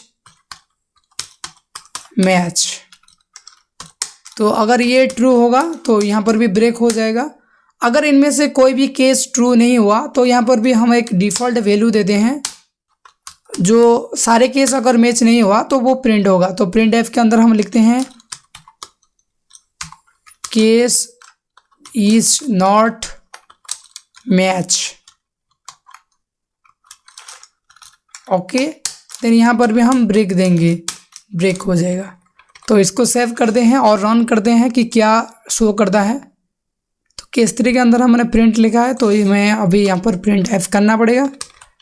तो रन करते हैं, तो देख सकते हो यहाँ पर केस 1 इज मैच आ रहा है, क्योंकि केस 1 के साथ हमारा वेरिएबल का जो भी वैल्यू है वो मैच हो गया है। अगर इसका वैल्यू अगर यहाँ पर 3 है तो जब हम इसको सेव करके रन करेंगे तो देख सकते हो यहाँ पर केस 3 ईच मैच आ रहा है, यानी कि जो तीसरा केस है वो मैच हुआ है। तो इसी तरह से आप स्विच केस को यूज कर सकती हो। ऑलराइट, अब हम बात करते हैं लूप के बारे में कि लूप होता क्या है। तो उसके लिए भी हम सबसे पहले एक फाइल क्रिएट कर लेंगे जहाँ पर हम लूप को बनाएंगे। तो ये प्रोग्राम 19.c होगा, 19 नंबर का प्रोग्राम है। तो यहाँ पर हम सीखेंगे कि लूप क्या होता है। तो देखो, लूप को यूज किया जाता है किसी भी पर्टिकुलर एक टेक्स्ट को या फिर एक कोड को रिपीटेडली यूज करने के लिए। यानी कि अगर आप बार बार किसी एक चीज़ को यूज करना चाहते हो तो उस कंडीशन में आप लूप को यूज कर सकते हो। किस तरह से यूज करना है यह हम अभी देखेंगे। ओके, तो देखो, बेसिकली सी प्रोग्राम के अंदर 3 डिफरेंट तरह के लूप होता है, जो कि है व्हाइल लूप, देन दूसरा नंबर पर होता है डू व्हाइल लूप, एंड तीसरा नंबर पर होता है फॉर लूप। तो वन बाय वन हम इन सारे लूप को डिस्कस करेंगे। तो मैं इन सारे लूप को कमेंट आउट कर देता हूं और सबसे पहले हम बात करते हैं कि व्हाइल लूप होता क्या है और किस तरह से काम करता है। तो मैं यहां पर कमेंट में हेडिंग दे देता हूं व्हाइल लूप।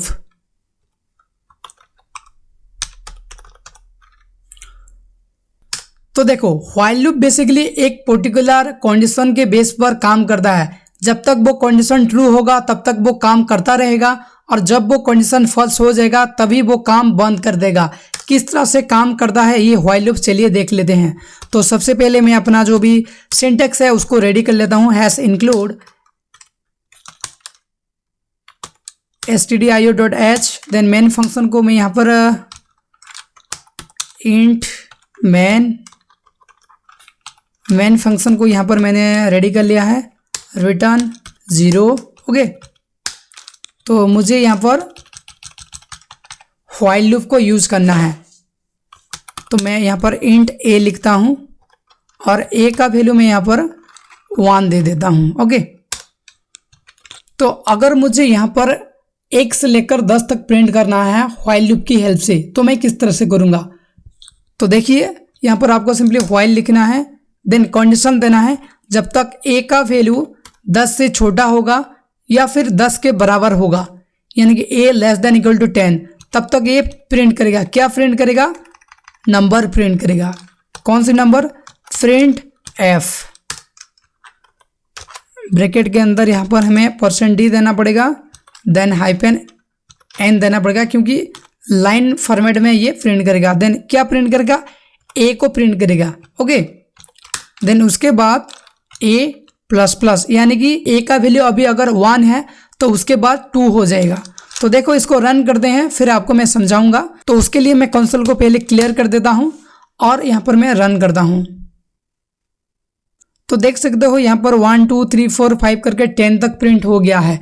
तो ये कैसे हुआ, चलिए इसको समझ लेते हैं। तो सबसे पहले a का जो वैल्यू था वो 1 है, तो यहाँ पर पहले वो चेक किया कि a का जो वैल्यू है वो 10 से नीचे है या फिर 10 के साथ बराबर है। तो ये कंडीशन ट्रू हुआ, तो यहाँ पर वो प्रिंट हुआ जो भी a का वैल्यू है, जो कि a है, वो जो कि 1 है, तो यहाँ पर 1 प्रिंट हो गया। फिर उसके बाद a++ हुआ, यानी कि इसका मतलब होता है, मैं यहाँ पर लिख देता हूँ, इसका मतलब होता है a = a+1, यानी कि a का जो भी वैल्यू है उसके साथ 1 ऐड हो गया है। यानी कि a का वैल्यू 1 था, अभी 1 ऐड हो गया, ये 2 हो गया। फिर से ये रिपीटेडली चेक करेगा कि अभी a का वैल्यू 2 है, तो वो चेक करेगा a अभी क्या 10 से नीचे है या फिर 10 के साथ बराबर है, तो वो चेक करेगा। तो ये कंडीशन ट्रू हुआ, क्योंकि 2 10 से छोटा है, तो वो फिर से ये a को प्रिंट करेगा। तो a को फिर से प्रिंट किया, जैसे कि यहाँ पर 2 है। ठीक उसी तरह 3 हुआ, 4 हुआ, 5 हुआ और 10 तक प्रिंट हुआ।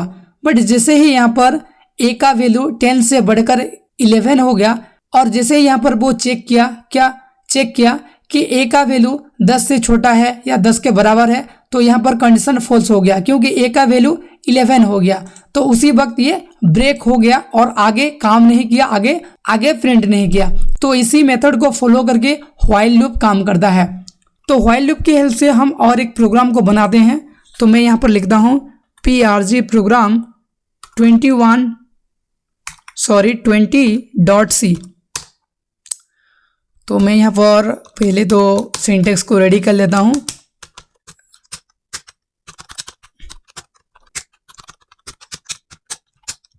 और हम यहाँ पर प्रिंट करेंगे जो हमारा यूट्यूब चैनल का नेम है मिस्टर हैगमैन, उसको 10 टाइम प्रिंट करेंगे। तो उसके लिए हम यहाँ पर पहले तो एक वेरिएबल क्रिएट कर लेंगे int i equal to 1। Okay, then यहाँ पर हम व्हाइल लूप को ऑन करेंगे, व्हाइल, देन ब्रैकेट के अंदर हम चेक करेंगे कि जब तक i छोटा होगा या फिर उसके साथ बराबर होगा, किसके साथ, 10 से छोटा होगा या 10 के साथ बराबर होगा, तब क्या प्रिंट करेगा, तब प्रिंट करेगा मिस्टर हैगमैन। यानी कि जब जब ये कंडीशन ट्रू होगा तब तक प्रिंट होगा मिस्टर हैगमैन। तो मैं /n देता हूं क्योंकि नीचे नीचे प्रिंट करना है। और उसके बाद i का जो वैल्यू है वो एक वैल्यू इंक्रीज हो जाएगा। ओके, तो इसी तरह से जब तक i का वैल्यू 11 ना हो जाए तब तक ये चलता रहेगा। जब 11 हो जाएगा तो ये कंडीशन फॉल्स हो जाएगा, तो ये नहीं चलेगा। तो देखते हैं, इसको प्रिंट करते हैं। तो उससे पहले हम कंसोल को थोड़ा सा क्लियर कर लेंगे। तो अब मैं इस प्रोग्राम को रन करता हूं, तो देख सकते हो यहाँ पर कहीं पर मिस्टेक है, इसलिए ये रन नहीं हो रहा है। तो कहाँ पर मिस्टेक है, चलो देखते हैं। तो यहाँ पर सारी चीज़ें ठीक है, मैं फिर से रन करता हूँ। तो देख सकते हो यहाँ पर रन हो गया है, mister Hageman mister Hageman mister Hageman 10 बार यहाँ पर ये प्रिंट हो गया है। तो आप इसी तरह से किसी भी टेक्स्ट को जितना टाइम चाहे उतना टाइम आप प्रिंट करवा सकते हो व्हाइल लूप की हेल्प से। देखो, व्हाइल लूप की हेल्प से ऐसे सिंपल काम नहीं बल्कि इससे भी बहुत ही एडवांस तरह के काम आप करवा सकते हो। ओके, चलिए हम नेक्स्ट बात करते हैं कि डू व्हाइल लूप किस तरह से काम करता है। तो उसके लिए मैं और एक फाइल क्रिएट करता हूं जो कि है program21.c। यहाँ पर हम देखेंगे कि डू व्हाइल लूप क्या होता है। तो मैं कमेंट में लिख देता हूँ डू व्हाइल लूप। तो सबसे पहले हम समझ लेते हैं कि डू व्हाइल लूप किस तरह से काम करता है। तो देखो, डू व्हाइल लूप पहले तो प्रिंट करता है बिना कंडीशन को चेक किए। जैसे कि मैं यहाँ पर लिखता हूँ डू, तो देख सकते हो पहला तो ये प्रिंट करेगा। यहाँ पर मैं स्टेटमेंट लिख देता हूँ, स्टेटमेंट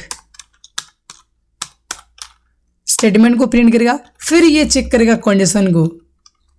तो मैं यहाँ पर लिख देता हूँ कंडीशन, फाइल के अंदर वो चेक करेगा कंडीशन को। पहले तो वो प्रिंट करेगा, फिर फाइल के अंदर वो चेक करेगा कंडीशन को, फिर वो इंक्रीमेंट करेगा, यानी कि जो भी वैल्यू होगा वो उसको इंक्रीज करेगा या फिर डिक्रीज करेगा। तो मैं इसको कमेंट आउट कर देता हूँ। तो इसी प्रोसेस को फॉलो करके डू व्हाइल लूप काम करता है। तो चलिए इसको हम समझते हैं प्रोग्राम की हेल्प से। Hash include stdio.h int main return 0। तो उसी सेम प्रोग्राम को अब हम यहाँ पर करेंगे जो कि हमें प्रिंट करना है 1 से लेकर 10 तक, ताकि हमें पता चलेगा कि डिफरेंस क्या होता है व्हाइल लूप के अंदर और डू व्हाइल लूप के अंदर। ओके, तो मैं यहाँ पर लिखता हूँ int a equal to 1, then यहाँ पर डू, देन ब्रैकेट ओपन करना है, देन यहाँ पर आपको पहले तो प्रिंट करना है। तो प्रिंट लिखेंगे print f, देन यहाँ पर लिखेंगे क्या, ब्रैकेट के अंदर हम %d देंगे, देन कॉमा देखकर हम यहाँ पर लिखेंगे क्या, यहाँ पर हम /n देंगे, हम लिखेंगे यहाँ पर a। तो यहाँ पर a प्रिंट होगा। उसके बाद यहाँ पर नीचे वो चेक करेगा व्हाइल के अंदर। तो यहाँ पर वो चेक करेगा क्या कि a <= 10, देन यहाँ पर a++ होगा। तो इसको सेव करता हूँ, कंसोल को क्लियर कर देता हूँ, देन इसको रन करता हूँ। तो यहाँ पर 1111 आ रहा है, ये क्यों हो रहा है ये तो मुझे पता नहीं। ओके, पता चल गया। ये इसको हमें यहाँ से कॉट करके इसके अंदर डालना है, क्योंकि पहले तो वो प्रिंट होगा, देन उसके बाद ये इंक्रीमेंट होगा, देन उसके बाद चेक होगा। ओके, अब हम रन करते हैं। तो देख सकते हो आप यहाँ पर 1 2 3 4 5 6 7 8 9 10 आ गया है। तो अब बहुत सारे लोग कहेंगे कि व्हाइल लूप और डू व्हाइल लूप के अंदर डिफरेंस क्या है। तो देखो, व्हाइल लूप के अंदर जो हमने व्हाइल लूप किया है, यहाँ पर पहले तो वो चेक कंडीशन को चेक करता है, देन उसके बाद प्रिंट करता है, देन उसके बाद उसका जो भी वैल्यू है वो अपडेट होता है या फिर इंक्रीज होता है। Okay, but do while loop के अंदर क्या करता है कि सबसे पहले तो वो प्रिंट होता है, उसके बाद वो इंक्रीमेंट या फिर डिक्रीमेंट या फिर अपडेट होता है, देन उसके बाद वो एंड में कंडीशन को चेक करता है। यानी कि अगर कंडीशन फॉल्स भी होगा तब भी एटलीस्ट एक टाइम तो वो प्रिंट करेगा। जैसे कि मैं यहाँ पर कंडीशन को फॉल्स करने के लिए यहाँ पर 11 कर देता हूँ एक की वैल्यू। तो जब मैं यहाँ पर प्रिंट करूंगा इसको, तो देखिए सबसे पहले तो मैं यहाँ पर कंसोल को क्लियर कर देता हूँ ताकि आप अच्छे से देख पाएं। तो देखो मैंने जैसे ही रन किया तो सबसे पहला जो भी वैल्यू है वो कि 11 है, तो उसको उसने प्रिंट कर दिया। बट उसके बाद वो जो वैल्यू अपडेट हुआ 11 के बाद 12 हुआ, और यहाँ पर जैसे ही कंडीशन को चेक किया और कंडीशन जब फॉल्स निकला तो वैसे ही ये ब्रेक हो गया और आगे प्रिंट नहीं हुआ, क्योंकि यहाँ पर कंडीशन फॉल्स है। यानी कि डू व्हाइल लूप के अंदर आप तो पहले प्रिंट करेंगे कंडीशन ट्रू हो या फॉल्स, उसके बाद ही आप कंडीशन को चेक करेंगे। अगर कंडीशन ट्रू हुआ तो फिर से आप प्रिंट करेंगे, और कंडीशन फॉल्स हुआ तो वहीं पर आप रुक जाएंगे। तो ये होता है डिफरेंस व्हाइल लूप और डू व्हाइल लूप के अंदर। ओके, तो डू व्हाइल लूप की हेल्प से हम और एक प्रोग्राम को रन करते हैं। तो मैं सिंपली यहाँ पर और एक फाइल बनाता हूँ, प्रोग्राम 22.c। तो मैं यहाँ पर सबसे पहले तो सिंटेक्स को रेडी कर लेता हूँ, hash include stdio.h int main, then यहाँ पर लिखता हूँ रिटर्न 0। तो हमें यहाँ पर प्रिंट करना है 1 से लेकर 5 तक। तो यहाँ पर मैं एक वेरिएबल क्रिएट कर लेता हूँ int i equal to 1। Then मुझे इसको पहले प्रिंट करवाना पड़ेगा, तो डू लिखता हूँ और यहाँ पर प्रिंट करता हूँ print f %d, then /n देना है क्योंकि मुझे लाइन बाय लाइन प्रिंट करवाना है। तो मैं यहाँ पर i लिख देता हूँ। देन उसके बाद i को इंक्रीमेंट करना है तो i++। देन उसके बाद ब्रैकेट के बाहर हमें व्हाइल के अंदर इसको चेक करना पड़ेगा कि i greater than less than equal to 5 है, यानी कि i 5 से छोटा है या 5 के साथ बराबर है, तो ये चेक करना पड़ेगा। इतना करने के बाद आप जैसे ही रन करेंगे तो यहाँ पर 1 से लेकर 5 तक प्रिंट हो जाएगा, जैसे कि आप यहाँ पर देख सकती हो। ऑलराइट, आपको पता चल गया होगा कि किस तरह से डू व्हाइल लूप काम करता है। तो अब हम नेक्स्ट बात करेंगे फॉर लूप के बारे में। तो उसके लिए मैं और एक फाइल क्रिएट कर लेता हूँ, प्रोग्राम 23.c। तो मैं यहाँ पर कमेंट कर देता हूँ फॉर लूप। तो किस तरह से फॉर लूप काम करता है ये देखेंगे। ओके, तो फॉर लूप बहुत ही इजी लूप है जिसको आप बहुत ही इजीली यूज़ कर पाएंगे। जैसे कि देखो इसका सिंटेक्स कुछ इस तरह से होता है, आपको सिंपली फॉर लिखना है और यहाँ पर आपको एक वेरिएबल बनाना है int i equal to 0, i greater than count. जो भी आपको देना है वो आप दे सकते हो। जैसे कि हमें अगर 10 तक प्रिंट करना है तो ग्रेटर देन 10 दे सकते हो, i++ दे सकते हो। और यहाँ पर आपको ब्रैकेट के अंदर आपको यहाँ पर जो भी प्रिंट करवाना है वो यहाँ पर प्रिंट करवा सकते हो। जैसे कि मुझे %d-i लिखता हूँ क्योंकि मुझे i को प्रिंट करवाना है, 1 से लेकर 10 तक प्रिंट करवाना है। तो आप इस फॉर्मेट को फॉलो करके फॉर लूप को यूज़ कर सकती हो। तो मैं इसको कमेंट आउट कर देता हूँ और यहाँ पर मैं एक एग्जाम्पल की हेल्प से आपको समझाता हूँ। तो मैं सिंटेक्स को सबसे पहले रेडी कर देता हूँ, इंट मैन रिटर्न 0। तो हमें प्रिंट करना है 1 से लेकर 10 तक। तो मैं यहाँ पर लिखता हूँ इंट, तो हमें यहाँ पर डायरेक्ट लिखना है फॉर। देन यहाँ पर मैं लिखता हूँ इंट i इक्वल टू 1 लिखता हूँ क्योंकि मुझे 1 से प्रिंट करना है 1। देन कहाँ तक प्रिंट करना है 10 तक। तो मैं कंडीशन देता हूँ i less than equal to 10, यानी कि i जब तक 10 होगा या फिर 10 से कम होगा तब तक ये चलता रहेगा। तो क्या प्रिंट होगा, तो हमें यहाँ पर प्रिंट करना है प्रिंट f। देन हमें यहाँ पर प्रिंट करना है नंबर को यानी कि i को, तो %d देना पड़ेगा यहाँ पर। देन /n देता हूँ क्योंकि मुझे लाइन बाय लाइन प्रिंट करवाना है। देन आई लिखता हूँ। ओके, तो मैं इसको जैसे ही सेव करके रन करूँगा तो कहीं पे ये, अच्छा यहाँ पर मैंने टर्मिनेटर नहीं दिया इसलिए ये एरर शो कर रहा था। तो फिर से रन करता हूँ तो देख सकते हो यहाँ पर 1 to 10 प्रिंट हो गया है बहुत ही ईजी वे में। तो कितना इजी है फॉर लूप आप यहाँ से देख सकते हो, आप यहाँ से जान सकते हो। तो आप इस तरह से फॉर लूप को यूज़ कर सकते हो। तो फॉर लूप को और थोड़ा सा डिटेल में समझने के लिए हम और एक प्रोग्राम को देखते हैं फॉर लूप की हेल्प से, जो कि है प्रोग्राम 24.c। तो सबसे पहले तो मैं यहाँ पर सिंटेक्स को रेडी कर लेता हूँ।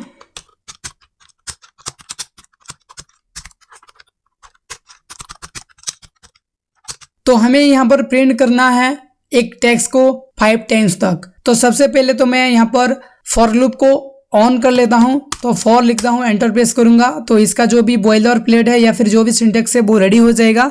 तो मैं यहाँ पर इंट आई लेता हूँ, इंट आई इक्वल टू मैं यहाँ पर लेता हूँ 1, और 1 जब तक छोटा होगा किससे, 5 या फिर 5 के बराबर होगा तब तक ये कोड चलता रहेगा। और ये स्टेटमेंट में क्या प्रिंट करेगा, तो ये प्रिंट करेगा print F subscribe please, subscribe please. तो इसको सेव करेंगे और रन करेंगे। बट रन करने से पहले मैं थोड़ा सा कंसोल को क्लियर कर देता हूँ, अब रन करता हूँ। तो देख सकते हो subscribe please, subscribe please, subscribe please आ रहा है। तो मैं यहाँ पर /n देता हूँ क्योंकि ये लाइन बाय लाइन प्रिंट हो जाएगा। तो देख सकते हो सब्सक्राइब प्लीज आ रहा है। तो प्लीज दोस्तों सब्सक्राइब कर देना इस तरह की प्रोग्रामिंग के रिलेटेड वीडियो देखने के लिए या फिर साइबर सिक्योरिटी के रिलेटेड वीडियो देखने के लिए। आप जाओ एक बार हमारा चैनल को विजिट करो, वहां पर आपको डिफरेंट तरह की साइबर सिक्योरिटी से रिलेटेड वीडियो मिल जाएगा, प्रोग्रामिंग से रिलेटेड वीडियो मिल जाएगा, जो कि आपको बहुत ही ज़्यादा हेल्प करेगा अपनी स्किल को इम्प्रूव करने के लिए और अपनी नॉलेज को इम्प्रूव करने के लिए। उसके साथ साथ आपको नीचे हमारा इंस्टाग्राम पेज का आईडी भी मिल जाएगा, जहां पर आप हमें फॉलो कर सकते हो और आपकी जो भी डाउट है वहां पर आप हमें मैसेज के द्वारा क्लियर कर सकते हो। तो आई होप दोस्तों ये वीडियो आपको पसंद आया होगा। तो दोस्तों ये वीडियो के अंदर हमने जितने भी बेसिक चीजें थे वो सारी चीजें हमने क्लियर कर लिया है। तो इसका जो सेकंड पार्ट वीडियो होगा वहां पर हम एडवांस चीजों को कवर करेंगे। तो आई होप दोस्तों ये वीडियो आपको पसंद आया होगा। तो प्लीज दोस्तों वीडियो को लाइक कर दे, चैनल को सब्सक्राइब कर दे एंड प्लीज इस वीडियो को जितना हो सके उतना शेयर कीजिए। तो फिर मिलते हैं नेक्स्ट वीडियो में।